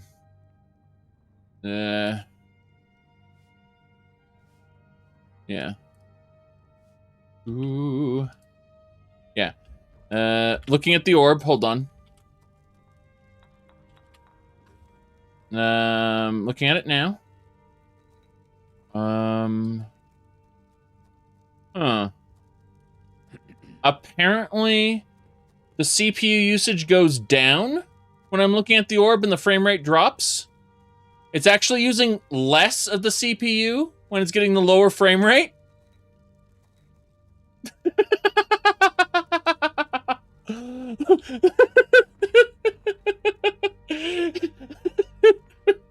It drops down to the... Yeah, when the frame rate drops, it uses less CPU usage. That's glorious. Oh. Ugh, my goodness. Oh, this is so much fun. Okay, so Farengar doesn't have anything for me. It's expensive. His stuff is super expensive. And we're gonna have a look in here.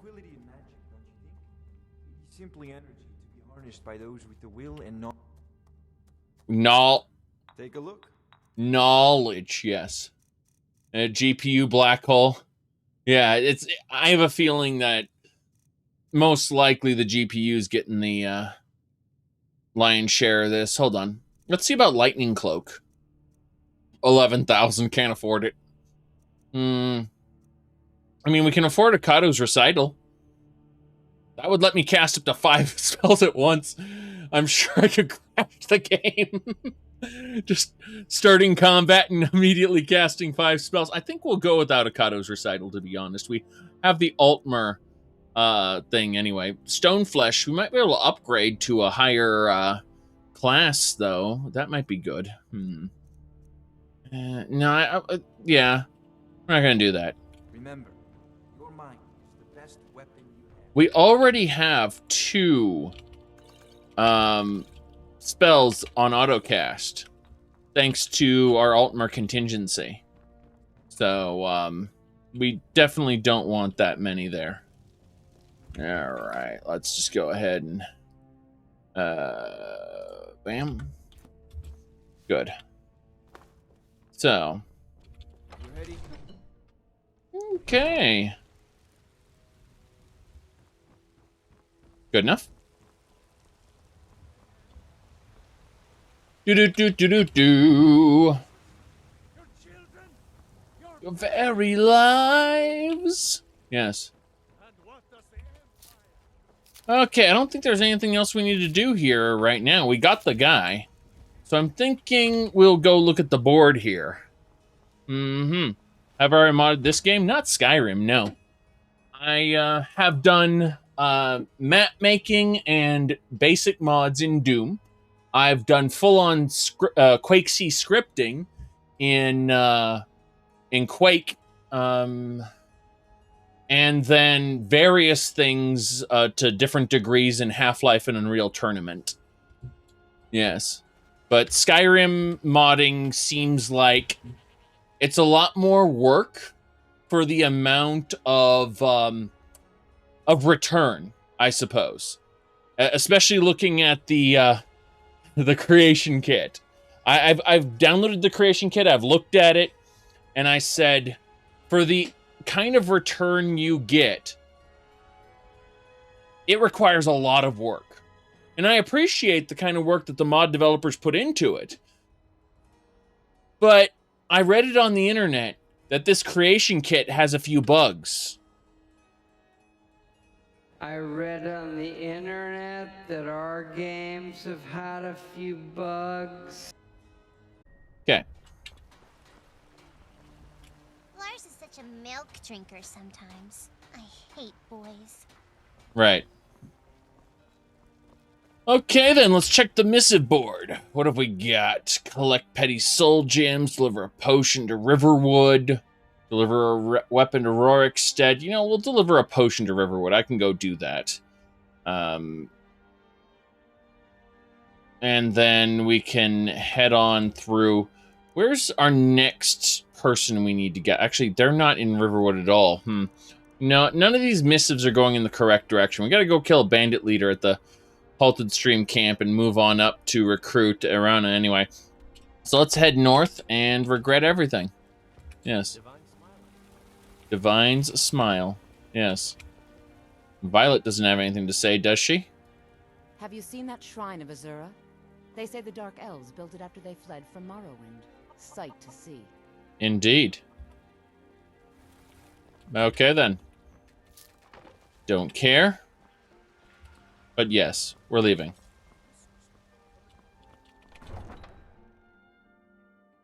Don't worry about any of this. Not frightening at all.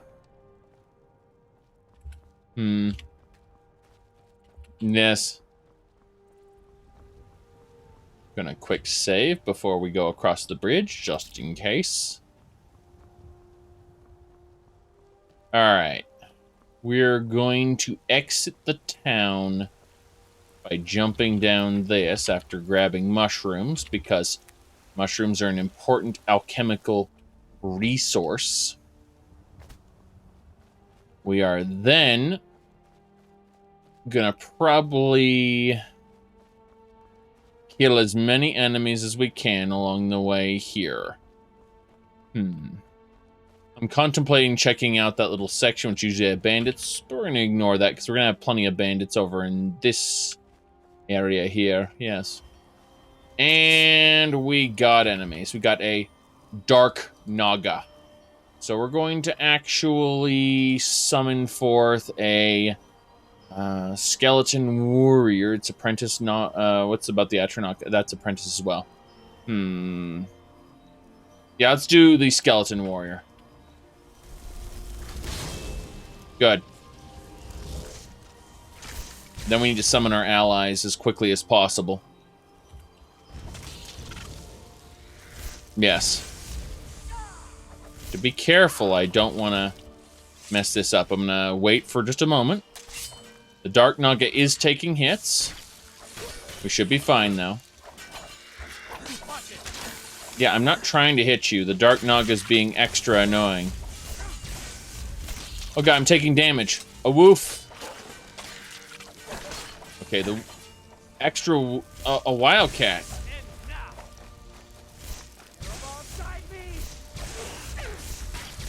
Damn. Away it goes. Bam. Extra floaty. Super crunchy action. I'm pretty sure these Naga don't have loot. Which is fine. Just wanted to make sure.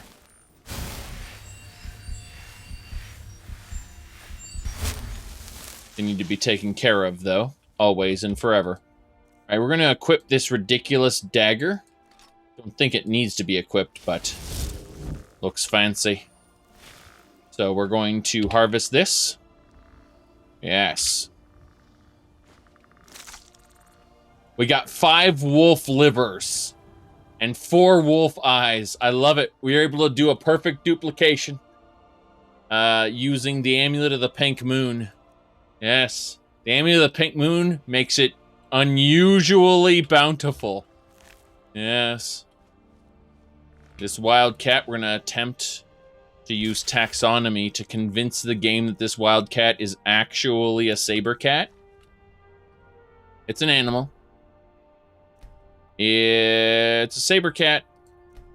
Just a regular saber cat. Correct. Now we'll loot it. There we go. Mine the copper, because we can. A full wolf liver. Yes.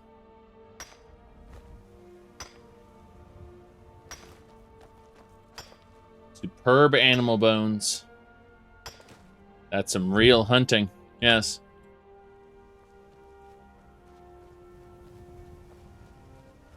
Don't worry about it. We got our bound knife. That is a crab of sorts. We're gonna shoot it. Level 4 mud crab. Fight the crab. Alright. Yes, wolf livers. Quite terrifying. More crabs.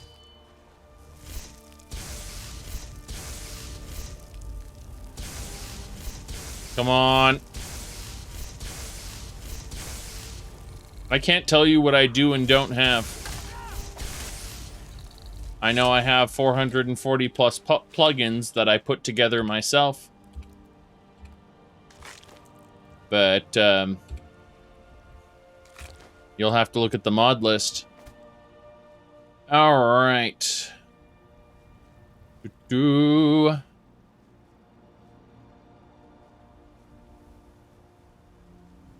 Said mud crabs don't curse? Yes. We're getting hungry and thirsty. Why are you guys not here? Damn it. Hate it when my allies don't actually follow me. Duck. Yes. Alright. We need some food. Let's have that apple cabbage stew. Well as a chicken dumpling. And a water skin. Excellent. That should do it. We're no longer hungry or thirsty. There are some people fighting out there. It looks like they're fighting a wolf. I should probably fight them. Just walk up to them. Oh god, there's a conjurer up there. This place has an army. And it looks like they can snipe from that wall. I'm gonna try to snipe them from here. It's gonna be a mistake. Actually, they seem to be leaving. I have a feeling that fortress will, they're patrolling between the camp and the fort. I see. I'm gonna get to the other side of the fort and hopefully not aggro everybody. But, yeah, we definitely don't want to get involved in that right now. Actually, come to think of it, since we have silent casting, let's cast Muffle so that our feet don't make noise.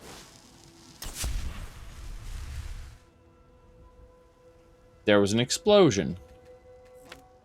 Looks like there's stuff going down over there. They're fighting something. Oh, a beehive fell down. Okay. I was wondering why there were a bunch of bees here. Makes more sense. Looks like there's fighting going on. My sneak just went up. There's nowhere to really hide here. Once I go down there, that's basically it. Huh.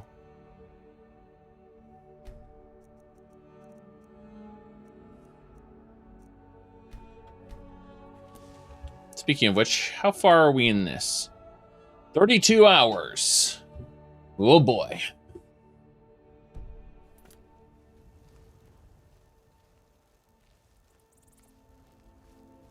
We're gonna shoot her. We got her? Janassa got scared. They both got terrified. That's funny.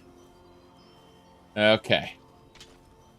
The whole fort is trying to do this, but I'm summoning my minions and keeping them over here. Okay, we're outmatched. Do you hear that? Gotta summon my armored skeleton. My armored skeleton, by the way, doesn't get terrified. Good. Does it end now? Does it really? Because, oh, there we go. She's using terror. It's to scare away my allies. Yes! She's down. Okay, next. We need to use Health Draught. Then, yeah, Health Draughts to restore, or to give us 50 more points of health. Then we're gonna kill this animal companion. Ugh. Got my skeletons down already. Alright. Let me see here. Did Bethesda's a launcher for Daggerfall? Well, I mean, you should use Daggerfall Unity anyway. Okay. Backing off for a second. Yeah. Let's figure out where the hell my allies are. And why we're getting sniped. You're outmatched. Good. God, Janessa got ragdolled. Guys, oh, that's Fandal shooting. I thought my allies were messing with me there. Bandit Ranger with the Hunter. Nice. Is that a scoped bow? Is that a scoped bow? Excuse me. You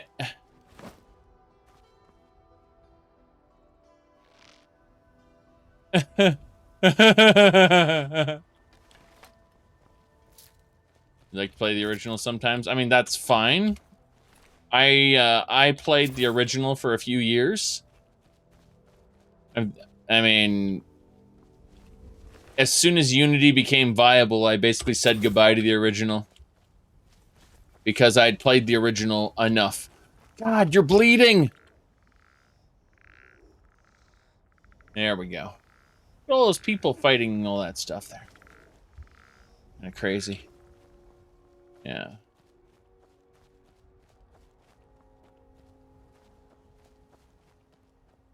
Mm-hmm.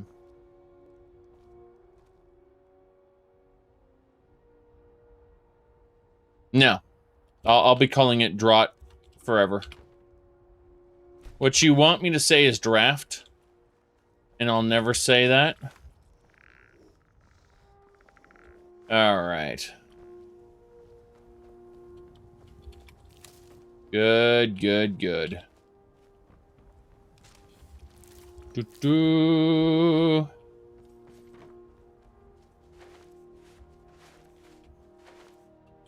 Potato.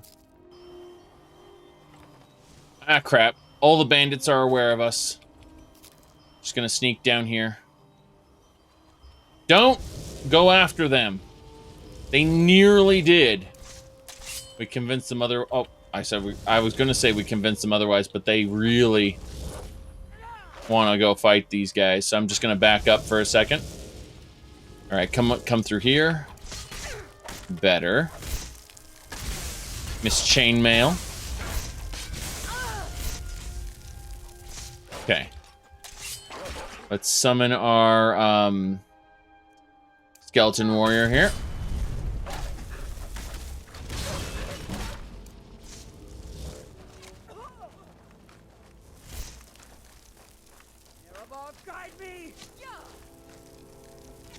Damn! Just keeps backing up. How the hell does she do that? Damn it. What was that? It performed a cutscene that got cancelled. An adventurer. What are you doing?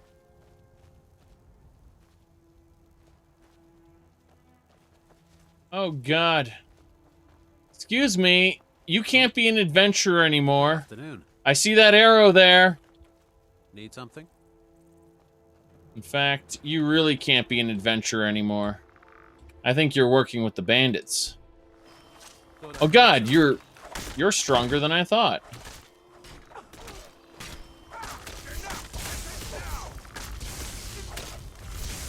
Okay. We're good. He had unarmored... Oh, Redguard light mail. Nice. Janessa, how would you like some Redguard mail? Here, yes.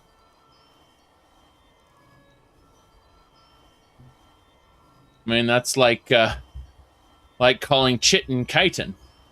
Troll-la-la-la-la-lol. Troll-la-la-la-la-lol. That's an interesting outfit. It's got those mail leggings. Very important.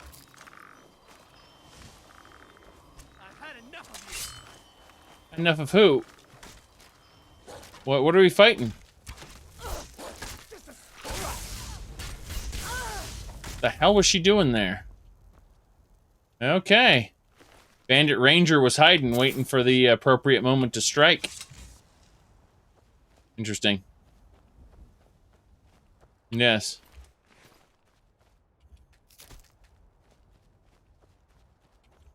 Okay.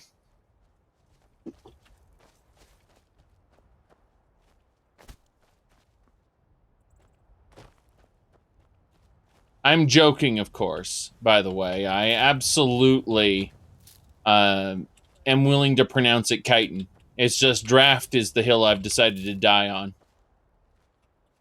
Oh, what have we got here? Lockpicks there. Very good. Huh. No. Everlasting Encounter. Completely restores all stats. Mace of Valor. Power attacks do extra damage. Ooh! There's a interesting sword there. Ah, and she took an arrow to the ass. Damn shame. Okay, let's see here. I'm curious, though. What kind of sword was that? Let's see. Interesting. Tiny, but interesting. Yeah, that grip. Supposed to protect you from getting your hand sliced. Supposed to. There are other issues with it, mind you, but hey. Excuse me. Janessa, I'm trying to remove arrows from you. Thank you. It worked. Let's go ahead and give her... Excuse me. Let me see here. The Nord Mail shirt. Let's see, what's the difference? The Redguard Light Mail is actually 1 point more effective. But that makes you look especially big. So, my goodness. Draneth, thank you for the cheer there. I was gonna say, let me really quick check something. I'm going to quickly go put this on AFK. What I'm actually doing is I'm double checking to see if this ridiculous armor is how do I put this basically breaking the rules here. So I'm checking the collision there. And I see there is definitely underwear. Okay. I couldn't see due to the shading, so I wanted to make sure that I didn't get a close-up of something, because it looked like she was wearing nothing, but it turns out there is underwear down there. So that's it. That's very important. God, look at all that blood. I'm looking at his exposed chest there. Like, all the blood there. Like, this is perfect. This is absolutely... how that's supposed to work, I assume. Geez, okay. Yes, exactly. Was gonna say that, there is no problem with this at all. I'm just looking at I'm taking a screenshot of his armor there, just like, yeah, don't worry about it. No pain. Yes. You're right, though. This is a bit ridiculous. The ballooning effect on that armor is comical, to say the least. So she's just using Skull Crusher, not Shield Breaker. I thought she'd be dual wielding those. It's fine. It's absolutely fine. Hey, Fandal, I like how he just keeps acquiring new stuff. Like, just. Well, I'm not paying attention. He got like 2 Forsworn bows. That's fine. Thorned Ring, yep. Okay, very good. Yes. There are a lot of quote-unquote nice mods, which aren't very nice and are very odd in their interactions with other mods. And honestly, a lot of that is just interactions of mods and how they function together. Yes. Said tactical padding to stop arrows. Probably. That's all I can think of. It's, yeah, I mean, his chest is just completely covered in blood. Not his chest, but his Abdomen, just, oh boy, blood everywhere. Don't worry about it. Mm-hmm. Will you release your mod list? Go check out YouTube. There's 3 episodes of this up, and when I say 3 episodes, I actually mean episodes 0 and 0.5. Yes. You should check it out. Yeah, okay. Hold on. I see something. A potential. I want to try something cool. No, not that one. Okay, Fandal. What do you need? Go there. Wait there. Wait here. Okay, got it. Yeah, wait right there. Okay. Anything else? No, just wait there. Janessa? Janessa. Damn it.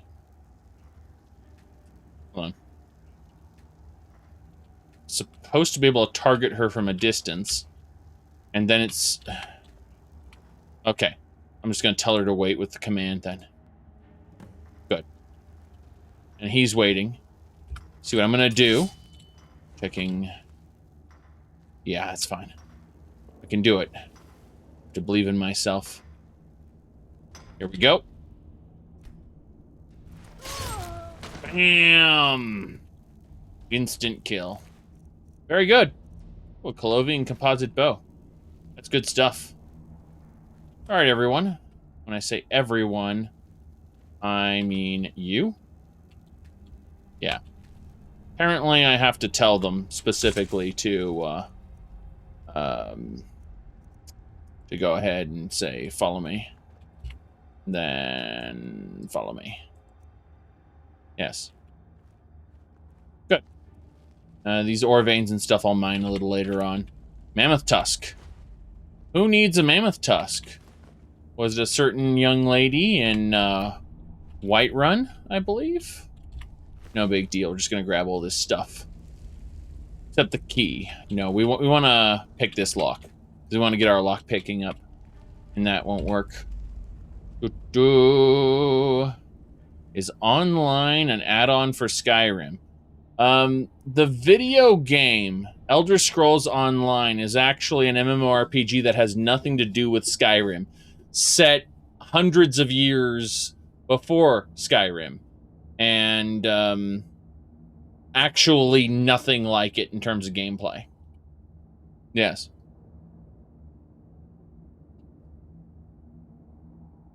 Okay.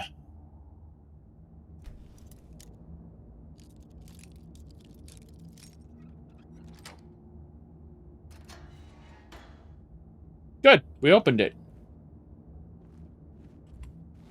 Loot everything. Dwarven Shield. That's good. We'll take the key now. The Dwarven Shield is a new museum item. Very important.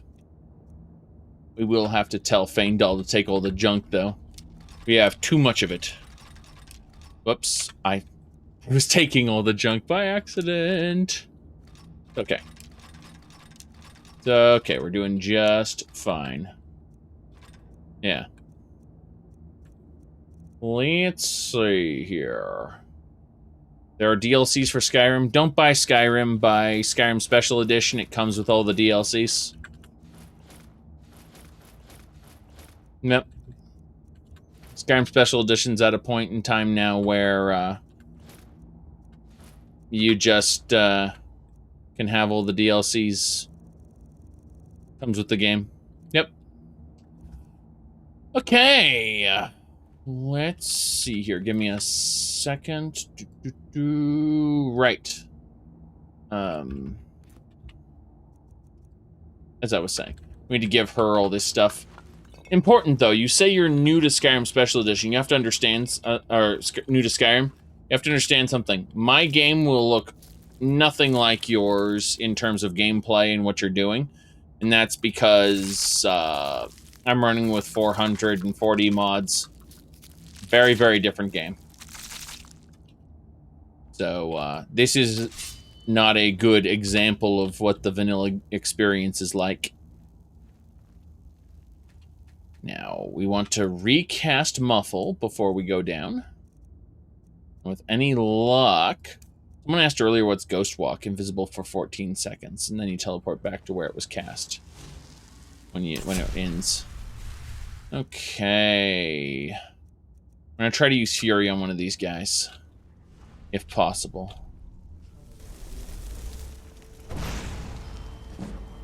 Good. The Bandit Chief is fighting his minions. Yes. He used cowardice on everybody, tried to scare him. Guess it was just his imagination. Wow, she got stuck and couldn't move all the way over here. There we go. Yeah, but at the same time, how many of those people are running the game on Linux? Let me see here. Okay.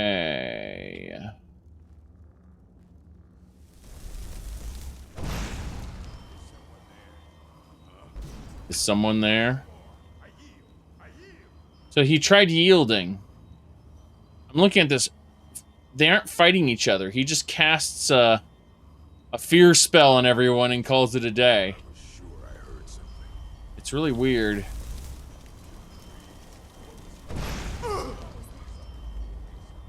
Yeah, he's immune now. So we're gonna be fighting. Wait. They're actually fighting each other. Thank goodness.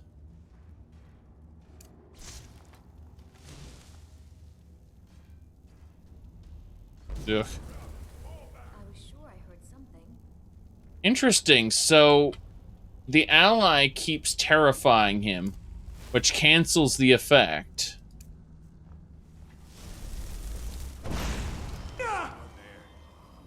I'm just looking at how ridiculous it is. He's at low health now. He's about to die.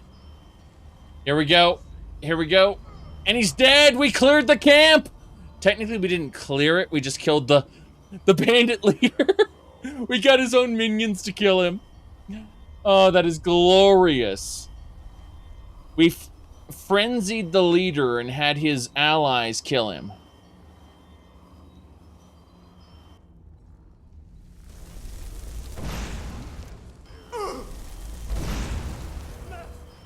She's too powerful for Fury. She can't be frenzied. Okay.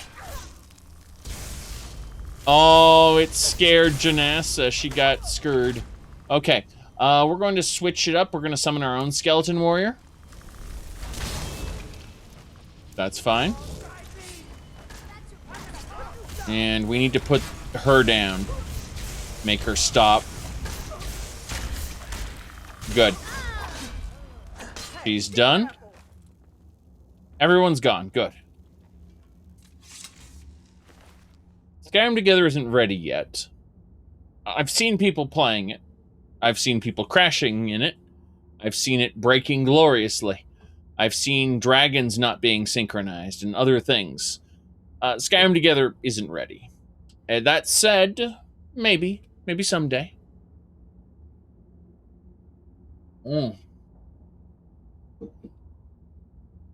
Okay, Poacher's Axe. Looks good. Believe that belongs in a museum. Damn right.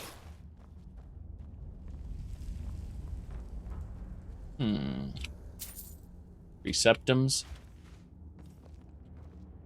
Ooh, oh, it's Fandal. How you doing, Fandal?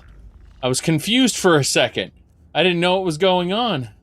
I just saw a guy walking by. Man, it's fine. It's Fandal. Does that not count as ore? Yeah, it counts as ore. Good. Said if OpenMW doesn't catch up to it. Well, I mean, TES3MP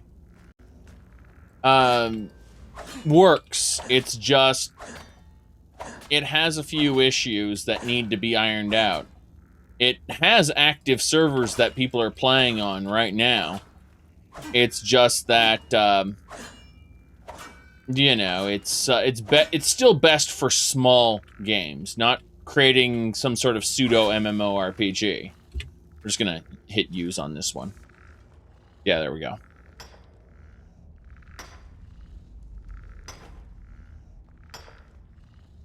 That skeleton's gonna rattle me bones for a while now. My goodness. That armor, though. Give me a second. I need to click on something in a different window. Someone's yapping there. Mm-hmm. Okay. Mm-hmm. Let me see here. Someone said that proper aiming is mislinked.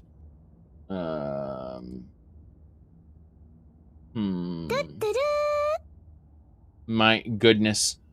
Auryen, thanks for subscribing. All right. I'll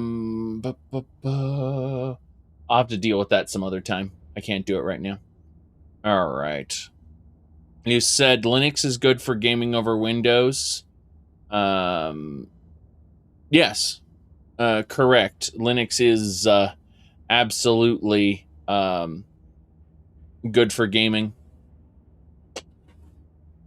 Yes. I mean, would I really be using it if it didn't have all the things I wanted? The only things you're going to miss out on running on Linux, number one, of course, few things are going to be harder to get going. However, customization is king. Number two, games like Genshin Impact, Valorant, League of Legends, anything with an invasive anti-cheat, those are going to be pretty impossible to run. Vermintide 2 has an active community working on it, basically trying to fix it. There is an attempt to create a kind of what do you call it? A kernel firewall sort of thing, where it tricks easy anti-cheat into receiving the proper responses, so it doesn't just crash. But for right now, any game with an invasive anti-cheat system that wants elevated permissions on your computer, Linux doesn't give them those permissions, and so it just kind of crashes. But as far as like the games that I play, again, we've got Warframe, Path of Exile, Elder Scrolls Online, Fallout 76, Sea of Thieves, Daggerfall, Morrowind, Oblivion, Skyrim, Fallout New Vegas, Fallout 4, No Man's Sky, Elite Dangerous, my emulator, Neverwinter Nights, like pretty much all the games that I would want to play, including Retroarch for all my old, console games. They all work. So what exactly are we, from at least what I do, what exactly are we missing? So, yeah.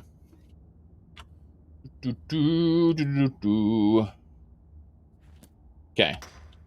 So I need to finish mining this stuff. Yeah. But easy anti-cheat is something like the Vermintide specific version of it. There are a team of people making a version of wine that more or less works. But yes, you think they want to do a special container that anti-cheat uses? Yeah. Again, like, the ultimate goal is going to be a kind of pseudo play space for the anti-cheat, where the anti-cheat is getting all the proper signals back and thinks it's running on Windows, basically. You might skip out on buying Windows 10. I have Windows 10. I just moved it from my NVMe to a 200 gigabyte SSD. An old 200 gigabyte SSD. I just, and that was, because about 6 months ago I made the switch to Linux. And then I realized in that time I had not been using,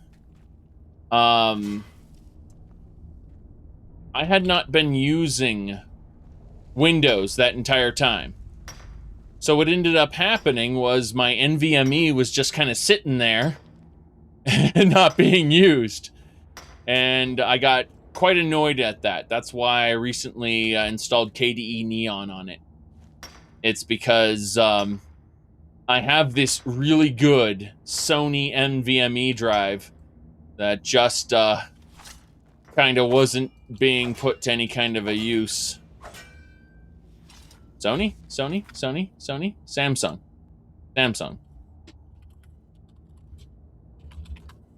Yes. Sorry. Samsung. I don't know why I said Sony. But, yeah, it was just like a 1 terabyte NVMe that just wasn't being put to use. And I was just like, what am I doing? That's why I made the recent switch to KDE Neon. Although I recommend for anyone who's a general Windows user who doesn't want to take the time to really dig in and learn, I highly recommend Kubuntu. And that's from experience, because my first attempt with Linux was Kubuntu. KDE Neon, what I'm using right now, is essentially Kubuntu, but without a lot of pre-installed stuff. It's a lighter weight version of it.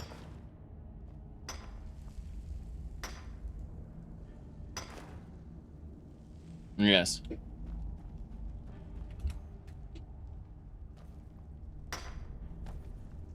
Come on. We're just finishing mining everything. We have to go downstairs and loot as well. We just passed by all these ore veins, and it was like, screw it. We're not mining this anymore. I can't stand this. Okay, we're going down. We're gonna deal with what we need to. Very good, very good. Let me see. Sacks. We're looting now. Did not expect the stream to be going still. I mean, I was planning on doing a full session of Skyrim and then taking a break. And after I took a break, I was planning on... oh god, that bandit necromancer certainly died. Anyway, mammoth tusks, very good. I think a certain young lady in Whiterun's going to need those. Excuse me, Janessa, I need you to take the foods. Let me see here. Yes. Mm-hmm. Yeah, right. Please take the food. Please take the alchemy ingredients and the tusks. So many tusks. I got a fossilized shark tooth at some point. That's a bit ridiculous. A lot of iron ore as well. Kind of explains where things went. It's fine, though. Better. This was the bandit chief who we convinced their allies to kill. Very good, very good.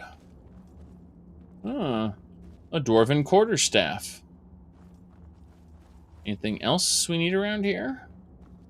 Go look down this way. There's a novice chest. We're fine.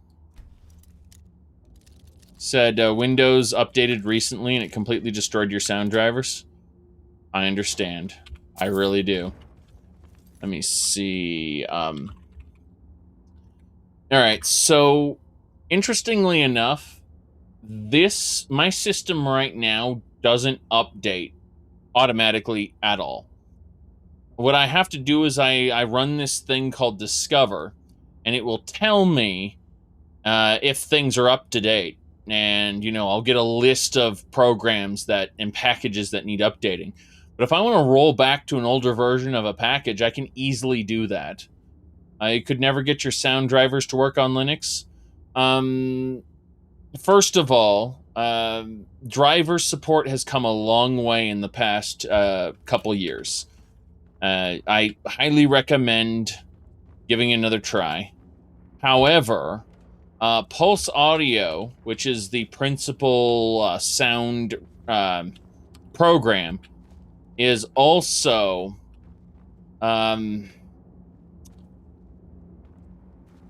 very disliked by the community. I have had a couple problems with it. Occasionally, I've had to kill it and restart it.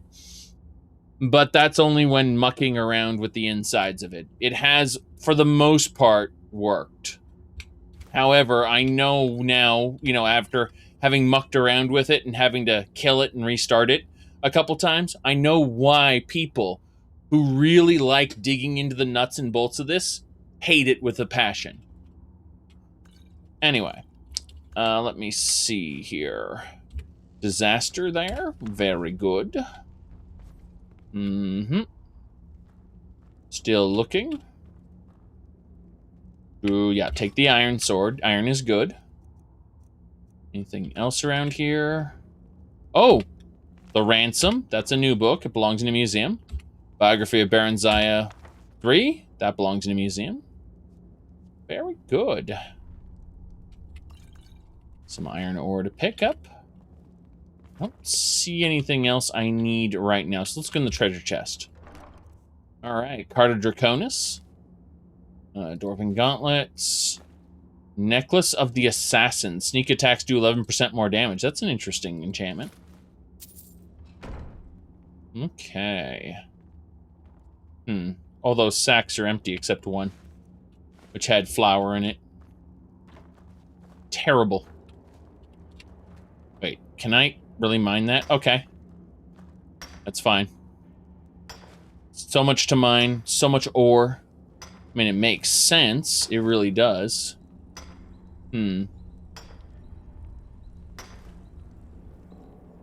we got a fossil out of it. So that's the real reason we want to do this mining. It's not because there's any specific item, any specific item we want to make with iron. It's mostly because we get fossils. Said Pulse Audio is usable now, but you remember on launch when it was very, very rough? Yeah, I mean, I rarely have issues with it, and that's usually only when I go messing around with stuff that I probably shouldn't. But, yep.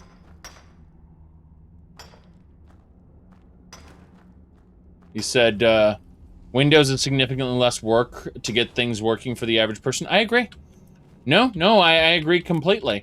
I mean, by that line of thinking, however, you should go with Mac. Because, then everything's just in this little walled garden for you, and it's just going to work right out of the box. And, it's going to do nothing other than what it's supposed to do by the designers. See, that's where we end up. I guess that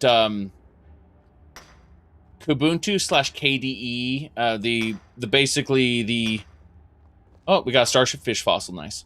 But I was gonna say that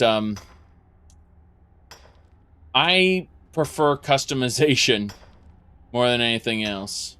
So that if you're afraid of the command line, get away from Linux. It's true. You can, however, get away with using Kubuntu and barely using the command line at all, other than for some occasional programs that require it to install. But for most programs that you'd need, Kubuntu comes installed with them. And, you know, unless you are doing some extra stuff, let's just say. Let me go ahead and click here. Hold on. Find out where this is. All right, so as I was saying, yeah, so there's pretty much a giant library under Discover about where you, you know, you can just go and type in the thing you want. So let's type in, say, Retroarch, for instance. And so Retroarch here, it's searching for it, but in theory, might not find it because I spelled it wrong. Who knows? Who knows? Maybe it's the fact that my game's doing something. Yay. Best ever. I just typed in the word retro. Okay, so Retroarch, you see I have it right here. And you can install it as a complete package. Now, if you want full customization over it, maybe you go into the command line and install it that way, but right now it comes in a flat pack. And that's super easy for people who You say sudo apt get retroarch, but what about the people who want to stay away from the command line? See, you're full of shit, basically. That's what I'm saying, is that there are alternatives for people who want to stay away from the command line, and you're full of shit. That's what I'm saying.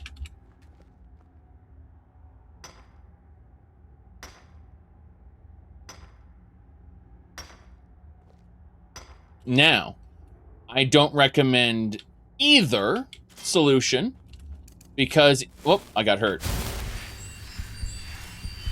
Because there's a different way to install it, which is not contained in, let's just say, such a restrictive sandbox. And that requires the command line. However, most people who use RetroArch do not need to be free of the sandbox version. And they're, oh, here we go. Bam, fortify there. Mead, yes.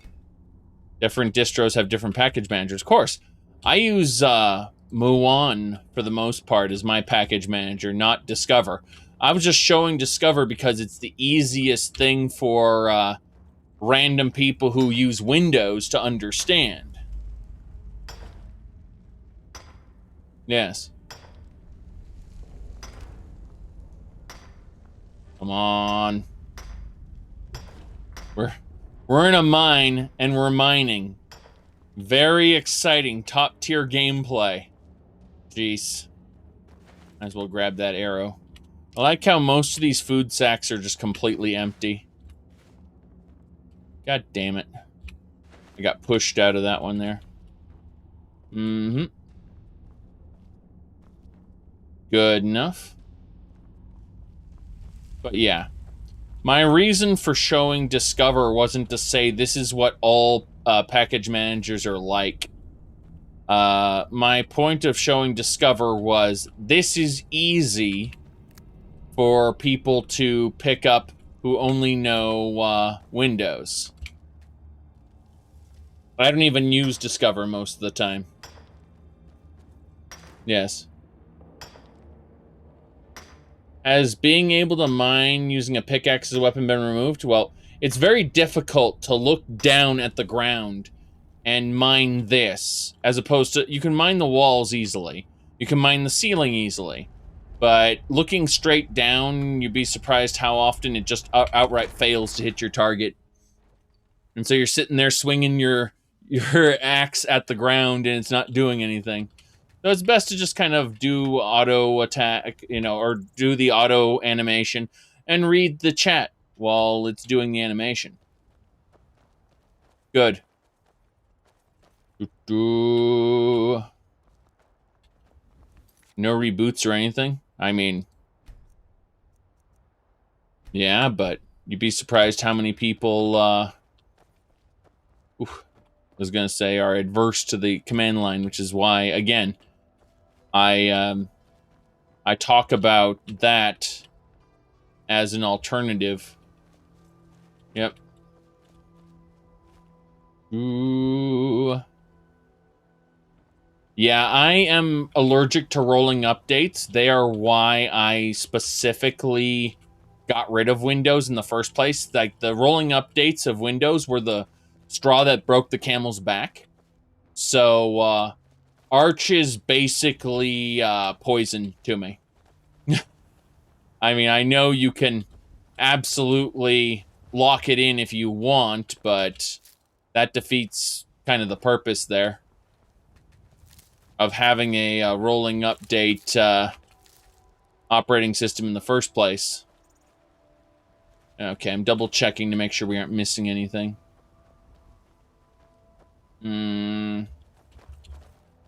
Yes.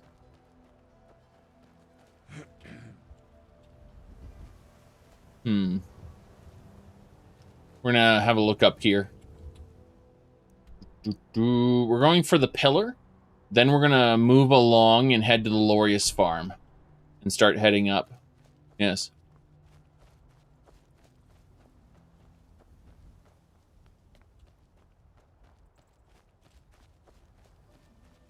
Not to say, like, again, we get security updates and kernel updates as a part of, you know, KDE and such, but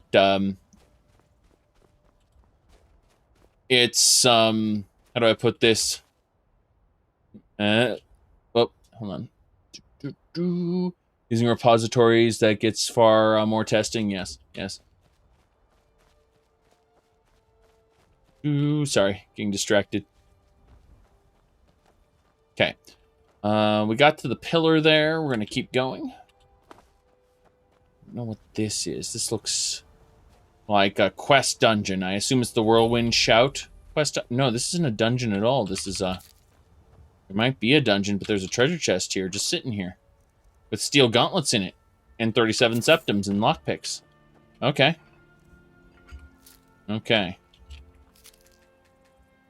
Mm-hmm.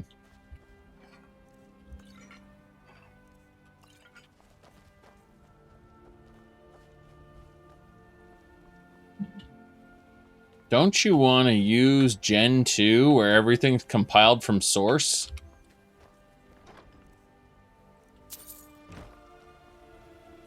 It isn't any better than the other distributions, but it's very autistic. Alright, let's see here. We're going to head over this way.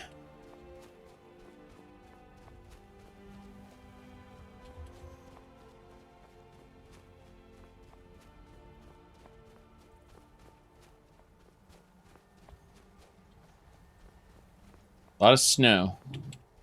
Lots of snow.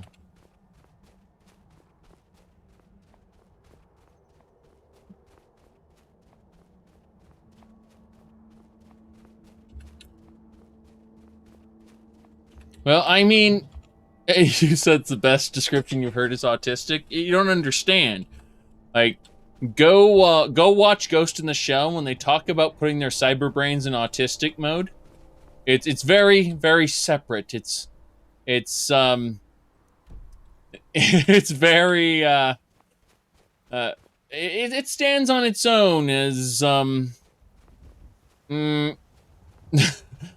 just kind of there. I don't know why you'd want to do it, but yes. Okay.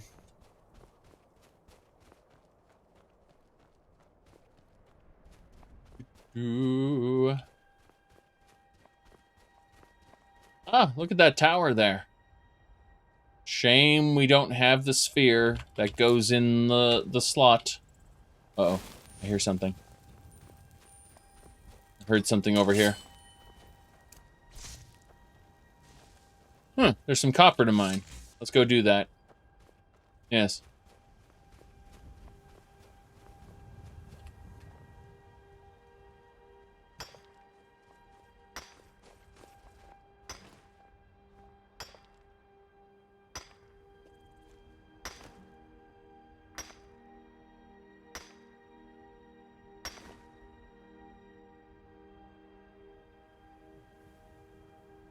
On. Need to get this there. There we go. All right. That'll do. Good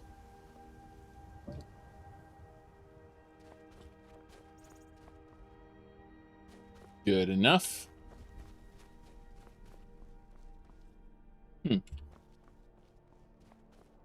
We're going past the Lorius farm. Yeah, we're actually way past the Lorius farm. We gotta go over here to recruit this lady. Yes. Whenever we jump down, we have to summon our allies because they aren't capable of jumping down themselves. The nav mesh tells them, sorry, Dave, you can't do that. I can't let you do that, Dave. No, they don't understand. They're very limited. The nav mesh system is actually quite awful in practice. But, oh crap. We got Nagas, don't we? Alright, these are ice wraiths. Huh. Oh, there's a Bosmer bird there. Let's summon a Flame Atronach to burn these ice wraiths. Burn them! Yes! I don't have any other way to deal with this. Oh, we cleared the Waning Stones. This is considered a dungeon? It needs to be cleared? Okay, then. Where's the other ice pile? I thought there were 2 wraiths here. If there are 2 wraiths, I do not see the other one. You say the nav mesh system is on par with everything else in Skyrim. Here's the problem, though. For the kind of technology that's in the creation engine, there's no better solution than the conventional nav mesh. It's just that, how do I put this? Giving NPCs the kind of AI that would allow them to act independently and like analyze the terrain, and that would be a bit too much, especially for the scope of what the NPCs are in Skyrim. I gave her the wrong stuff. Makes me sad. Okay, let's try this again. I understand why it was implemented the way it was. I just look at games where the enemies are slightly more intelligent and can jump and move around. Yes, there's obviously padding under this chainmail. It's ridiculous. Okay, there we go.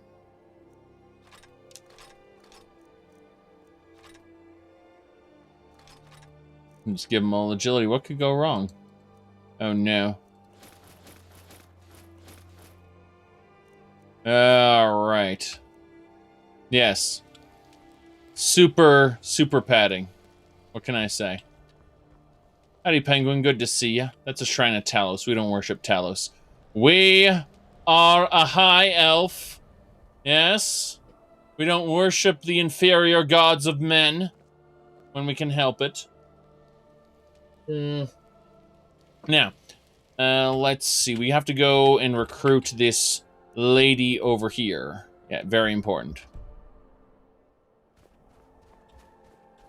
When was the last time you prayed? Yesterday. We prayed yesterday.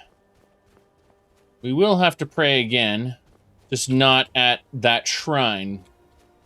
The Shrine of Talos. Imagine praying to Auryen at a Shrine of Talos. How blasphemous is that? Who are these guys?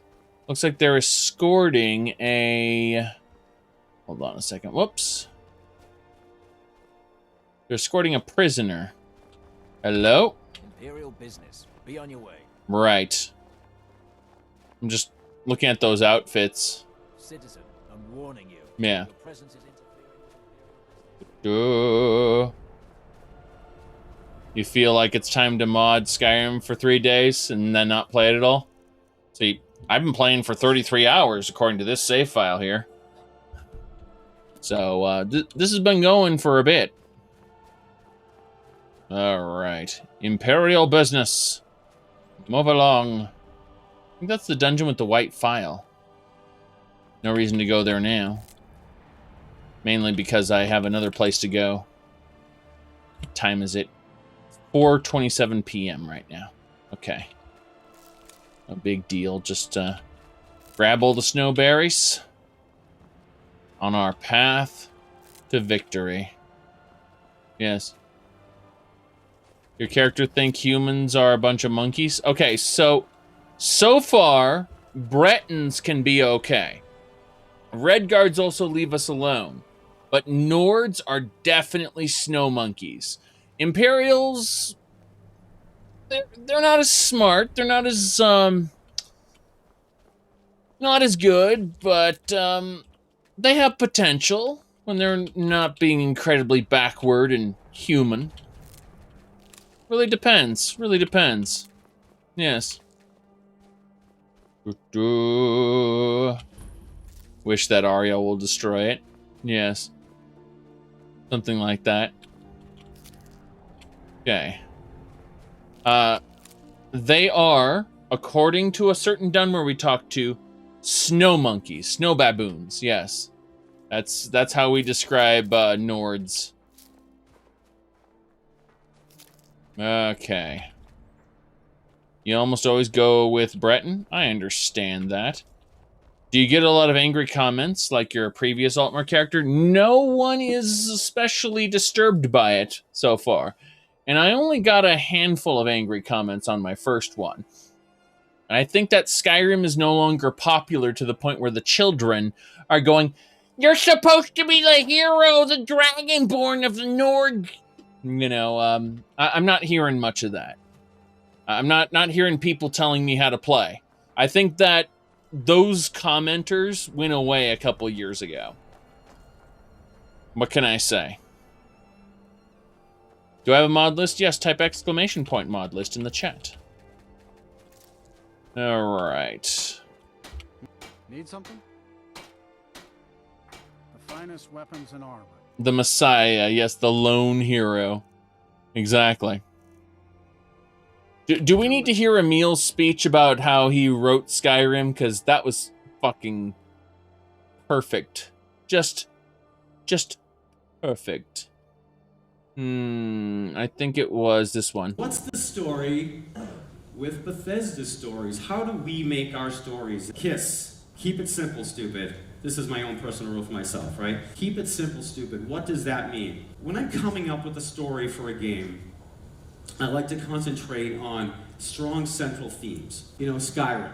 Skyrim is a game about dragons, right? Even in the studio, what is the game about? It's about dragons. But the story is not really about dragons, right? It is about the lone hero. It is much more biblical than a lot of the other stories we've done. It's about the Dragonborn, the Dovahkiin is much more of a messiah sort of character. Yes, the babyborn, indeed. The one who is handed everything at the beginning of the main quest and told, "Look at you, you're the legendary hero, the Dragonborn." Poor baby born, please don't cry anymore, 'cause your mommy is here, baby born, baby born. When baby born cries, she's thirsty. Let's give her a bottle. Just like a real baby, she's wet her diaper. Baby born, baby born. There you go. So yes, we do have the Dovahkiin duck. We absolutely have one of these. Yes. Oh, good. Yes, indeed. Yes, indeed. Yes. Right next to, of course, Ulfric Stormquack. Ulfric Stormquack, yes.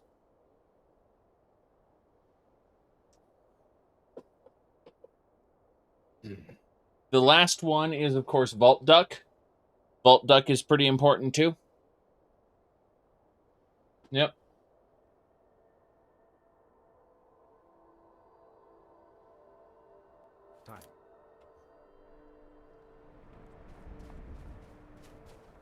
Yeah.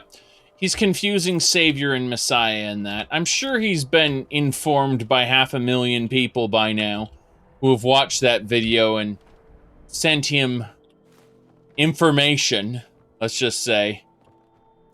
When you receive the same information by hundreds and hundreds of people, it starts to feel like harassment, even though no one is in fact harassing you. Each individual person feels like they are rightfully informing you of your mistake. But then you hear it times 100, times 1,000, and suddenly it starts to get very boring. Kind of like the "you're not wearing pants" joke, or the, like half a dozen other jokes that are repeated constantly in the online space because everyone thinks they're original and funny, when in fact you've heard the same stuff over and over and over again. Yes.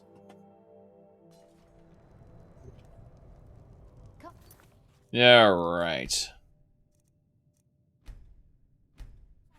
let me know if you need anything, or take a seat by the fire and I'll send someone over. Is that right? What's that? What's that? I don't know what that is. What is it now? Oh, he's a Draugr. All right, then. Morris the Draugr. You're not who... Oh, are you who we're looking for? How's your day faring? Your voice is pretty low. Oh, yes. Wow, look at that face. Auryen at the museum tells me you know your way around trading. Oh. Yes, I have been known to locate things from time to time. Auryen is a good customer. Do you know him? Oh, we work together at the museum and we're starting an explorers guild. Oh, and he mentioned me by name. He did. You make a good quartermaster. Interesting. I have entertained the idea of running my own shop from time to time. Being part of a guild would reduce my overhead considerably. I must, however, be able to sell to the public. Absolutely. You just have to give members a discount. Then it seems we have a deal. I assume there's a guild house? Or are we just going to sleep in the museum basement? Of course, the guild house is attached to the museum. Auryen will show you. I'll see you there then, Guildmaster. Damn right. I just recruited myself a quartermaster. She's going to do the buying and selling of the items that I'm going to need and spend huge amounts of money for in this terrible, terrible Skyrim economy. Bam.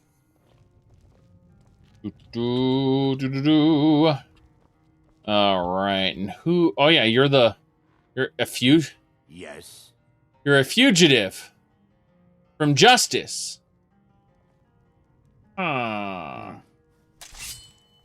Okay. Well. Careful with those flames, unless you plan on torching something. What are your thoughts on having unvoiced NPCs versus having voice every NPC for every mod? Well, obviously, since we opened the door, since the vanilla game has every NPC voiced, having non-voiced NPCs feels awkward and bad. If it's a video game that the base game only has, say, voiced NPCs for the major plot beats, then you don't mind it so much because the system supports it. However, due to the way Skyrim subtitles work, the game doesn't pause when they're talking, so you can't take your time and read it. It can be very awkward depending on how long the no, even if the lines last a long time, it still doesn't feel right because everything else in the game is already voiced. So your mod just sticks out like a sore thumb and feels like an inconvenience. However, if the game you are playing has that expectation already, then it doesn't matter as much. You know, it just depends on what the expectations of the game contain. For example, a mod for Morrowind, you don't expect completely voiced dialogue. You just expect the usual keep moving, the greet line to be there, and then you'll read all the text because that's how the game was designed. Same thing for Daggerfall. You don't need voiced NPCs, but Skyrim, on the other hand, Skyrim bears that expectation, and when you violate that expectation, it's going to put people off. We're going to kill this fugitive.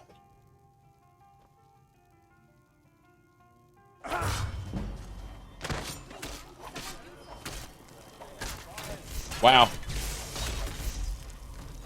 We did it. He's a fugitive. An iron Draugr helmet and everything. We did justice here today. Yes. And now we're going to do injustice. Don't worry about it. We aren't a fugitive or anything. God, she's bloody. Okay. That happened. What's this notice say? Oh. In the mountain north of here is a monument on top of it containing a strange dwarven hammer. In no circumstance should you touch it, as it's claimed the many lives. Are we talking about Sunder? What do you think you're doing? Okay. I apologize for stealing your item, but there are no guards here, are they? Because I know I've committed crimes against Skyrim and her Episcopal, but here's the deal. I kind of need to deal with this, so I'm going to give her everything that's stolen. Okay, I understand. Stolen goods are now forfeit. Mr. Guard? You have committed crimes against Skyrim and her people. What say you in your defense? Look, you caught me, I'll pay off my bounty. Smart man. Now come along to the castle. We'll take any stolen goods, and you'll be free to go. What castle? You pay the fine, of course. What castle? Until next time. Until next time. See? No castle. Don't worry about it. Hey. Ah, hello there, traveler. Come to the Night Gate for food or lodging? Any rumors? People say there's someone in Riften that can change your face. Make you look completely different. Do you believe that? No. No, I don't believe that. What can you tell me about this inn? This old place? Huh. Been here forever. Built by my great-granda. Run by him, then all the way up the line to me. Granda, eh? You get a lot of business? Nah, not so much. The odd traveler on the road. But mostly just old full-time. Come to drink away a lifetime of bad memories, I'd wager. Of course, there's the orc. Long-term tenant, that one. For what he pays, I could afford to shut this place down. Really? What's going on with the orc? Him? Oh, name's Balablob or Malaklob. One of them funny orc names. Talks real good, though. Not a savage at all. Said he's a writer. Don't know what kind of job that is, but it must earn him some pretty coin. He's paid up for the next few months. He mostly just hangs about. Goes down to the lake, sometimes samples the stores of wine in the cellar. Man can do whatever he pleases, far as I care. Right. Okay, so there's an orc who lives here, who's a writer. Just holler. Yes. Fandal! Very good. Let's see here. Gonna save the game because we actually recruited the person we wanted to recruit. And now we have something we have to do, something very important. It requires that we go this way. What's that? That's a ruin over there. But in the mountains above, apparently there's a hammer, and it's claimed the lives of people. So we're going to place a marker here. Probably not going to help us.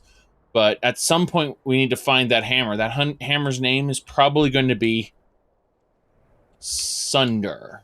Wait. Yes, Sunder. If you touch it, it kills you. Maybe it's not Sunder. I remember getting Sunder at some point. It was a big deal. But I know we'll get Wraithguard eventually. We need to get all 3 stanzas of Kagranak in order to materialize Wraithguard from its hiding place. Yes. But that's neither here nor there.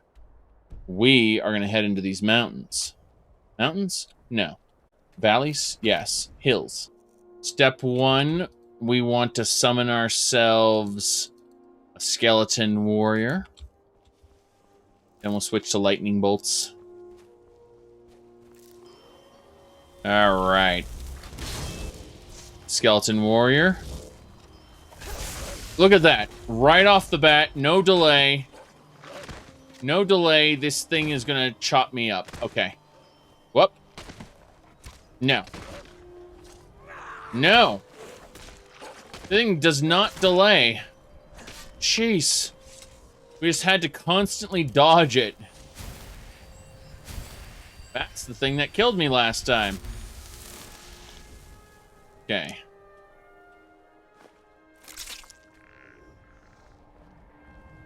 Yeah, as good as Skyrim's probably the best scenario. Yes.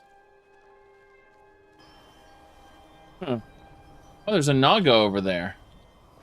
It's all well and good. Why are you fighting? What do you do? Oh, God! What's happening here? I got a giant firewolf just wrecked me!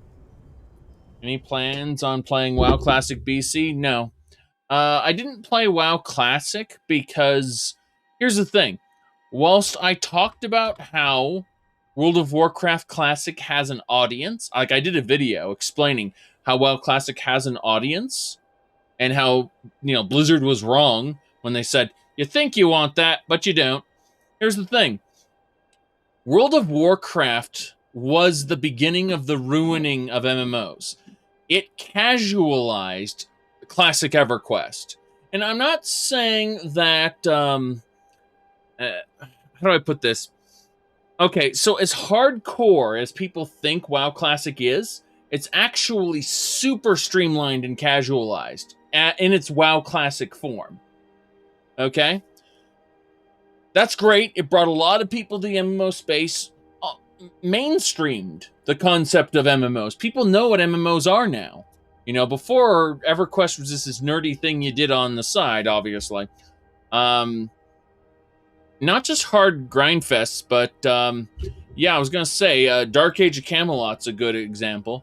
But, yeah, I guess WoW Classic was fun when I played it, because I played World of Warcraft from the closed beta all the way up until basically Battle for Azeroth. And Battle for Azeroth, its first patch, basically confirmed to me that World of Warcraft is dead, and I have no desire to revisit it. And so, when I look at taking my time and going back to an older MMO, I think to myself, Star Wars Galaxies, Asheron's Call, a private server of Ultima Online. These are the games I'm thinking about visiting. These,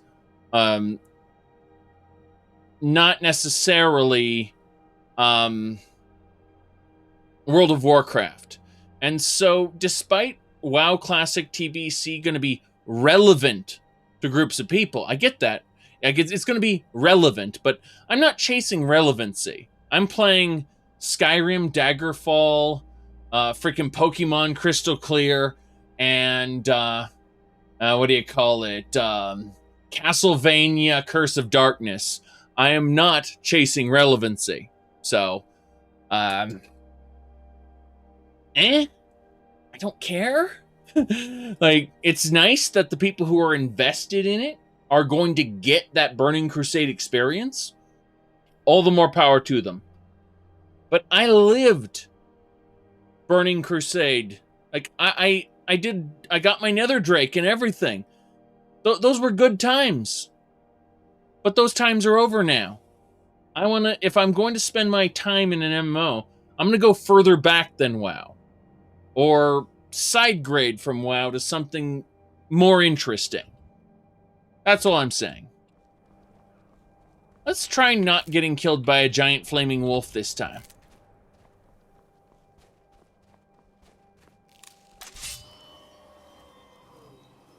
All right.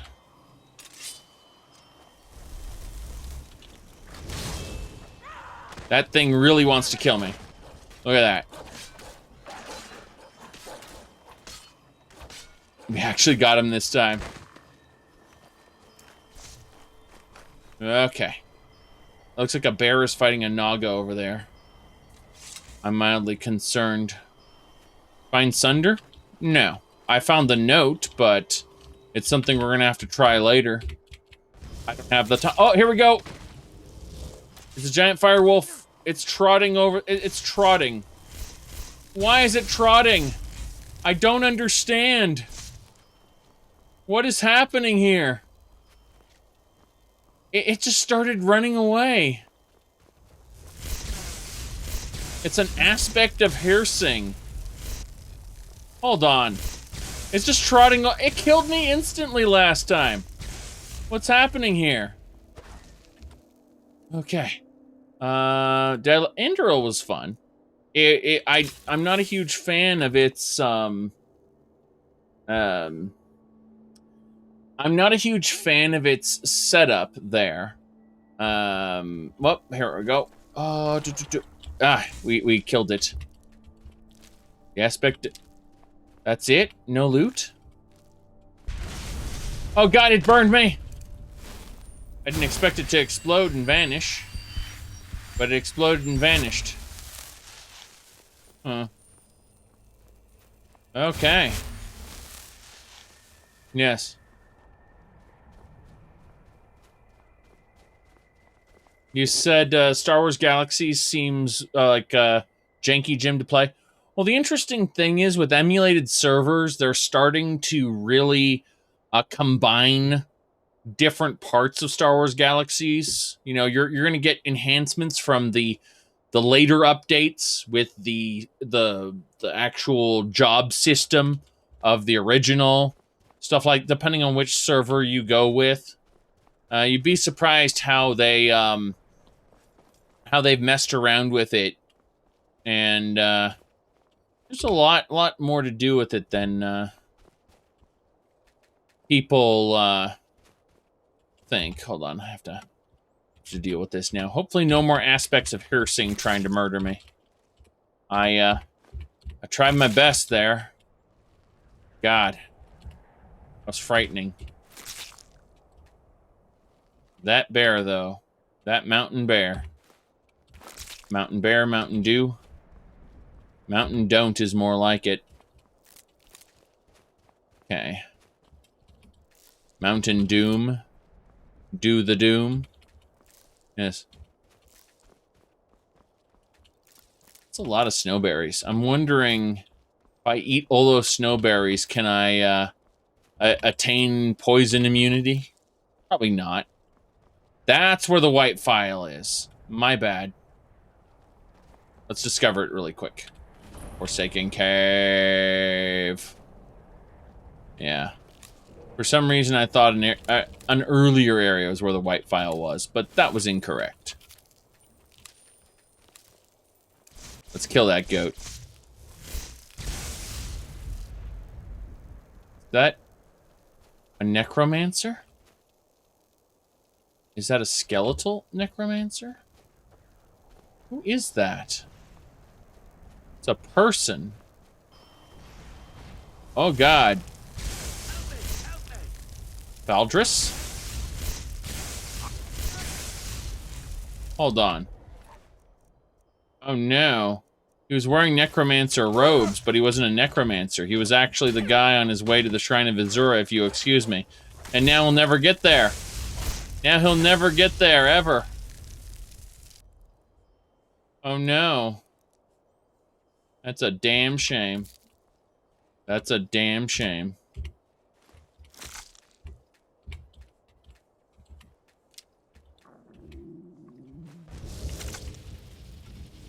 Another aspect of hearsing? What even is going on here? This is the second time I've found one. Hold on, trying again.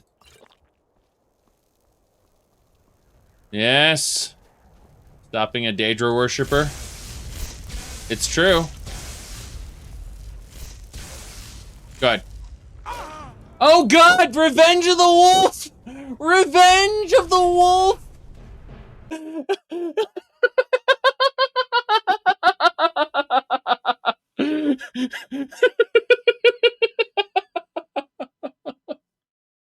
Oh, that was glorious.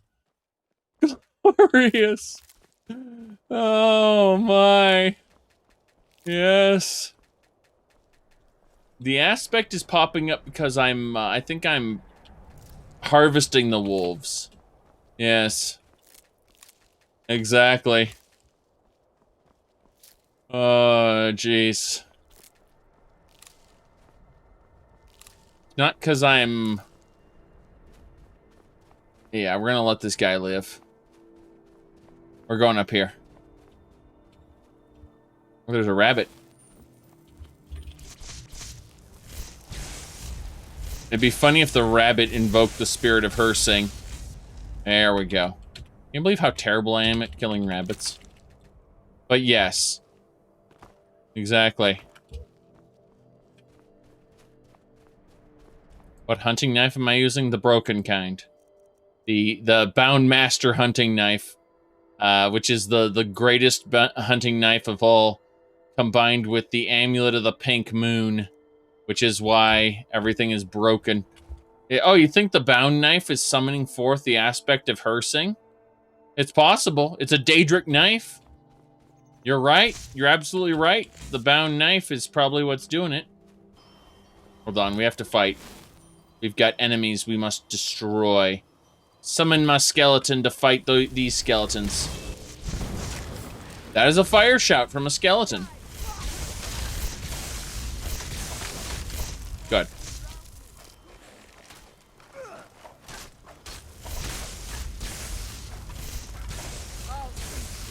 Damn. Okay. Hello there! Oh god, the skeletons are reviving.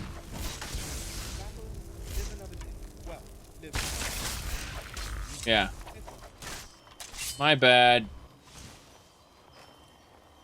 Are they still reviving? They're still reviving. Okay, hold on. Hold on a second. Why is the sky red?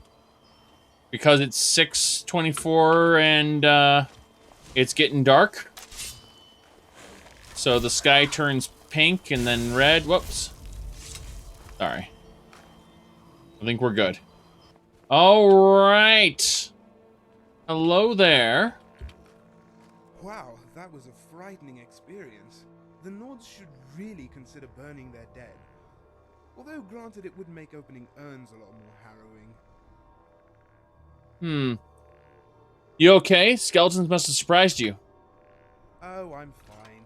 Don't worry, that's not blood on my face, it's makeup. No, I'm sorry, war paint. Doesn't help much in actual war, though, but you did great. That's why you get first shot at rubbing these graves.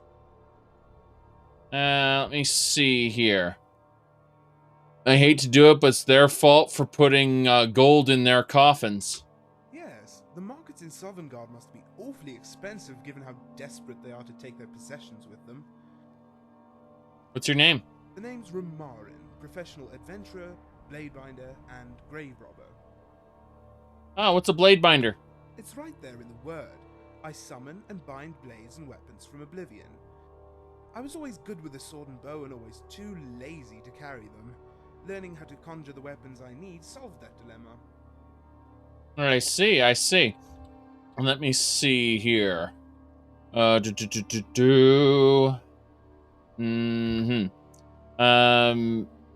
you picked up conjuring weapons just like that? That's where the knife is come in handy. Or was it crocodile lips? Toad skin? I can never forget these infernal nicknames the humans give us. What I'm trying to say is that high elves are born with an affinity for magic. A head start, if you will, in the skill of hand-waggling. I see, I see. Let me see here. Do you know any other magic besides conjuring weapons? Ever seen an elf juggle 3 axes while conjuring a 4th? Tie a cherry stem into a knot with their tongue? Now that's magic. Now, if you mean spells and things, that, I'm afraid, requires more than being born with your ears pointed skyward. That requires, studying. I see, I see. Follow me. Come with me. Let's go. Alright, Ramarin is now on our team. Additionally, I hear a sky shard. I'll be taking that. Very good, very good. We have activated the sky shard.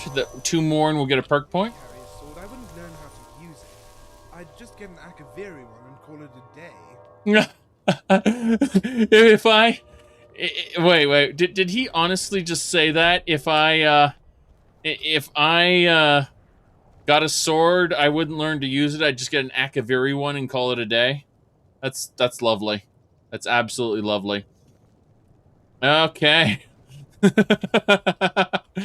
other words, he's basically making fun of weebs. Yeah. That's hilarious. Okay. There we go. My goodness. Alright, we need to talk to Janassa, give her all the food. My goodness. Yes. Then all this. Alchemy ingredients. How many snowberries do we need to eat? The answer is all of them. Yes, we must eat more snowberries. It is in our nature to eat 100 snowberries.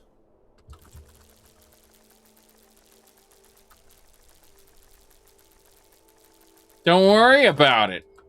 Okay, the game just locked up for a second while I was eating that many snowberries.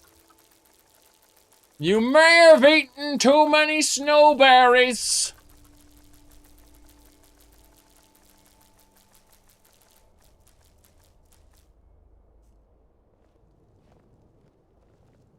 I don't know what's wrong, why you're getting a bunch of advertisements. I'm not clicking the ad button or anything. So, you may be unfortunate. Yes, very unfortunate. So yes, let me see here. I think it was, we look over here. Said Twitch has been pushing out ads hard. That's unfortunate. Let me see here. Stimulants is restoring that. You said not sub people get an ad every once in a while. Interesting. Very interesting. Snakeblood's still 50% resistant to poison. You mean hey money? I mean, it's true. I am definitely getting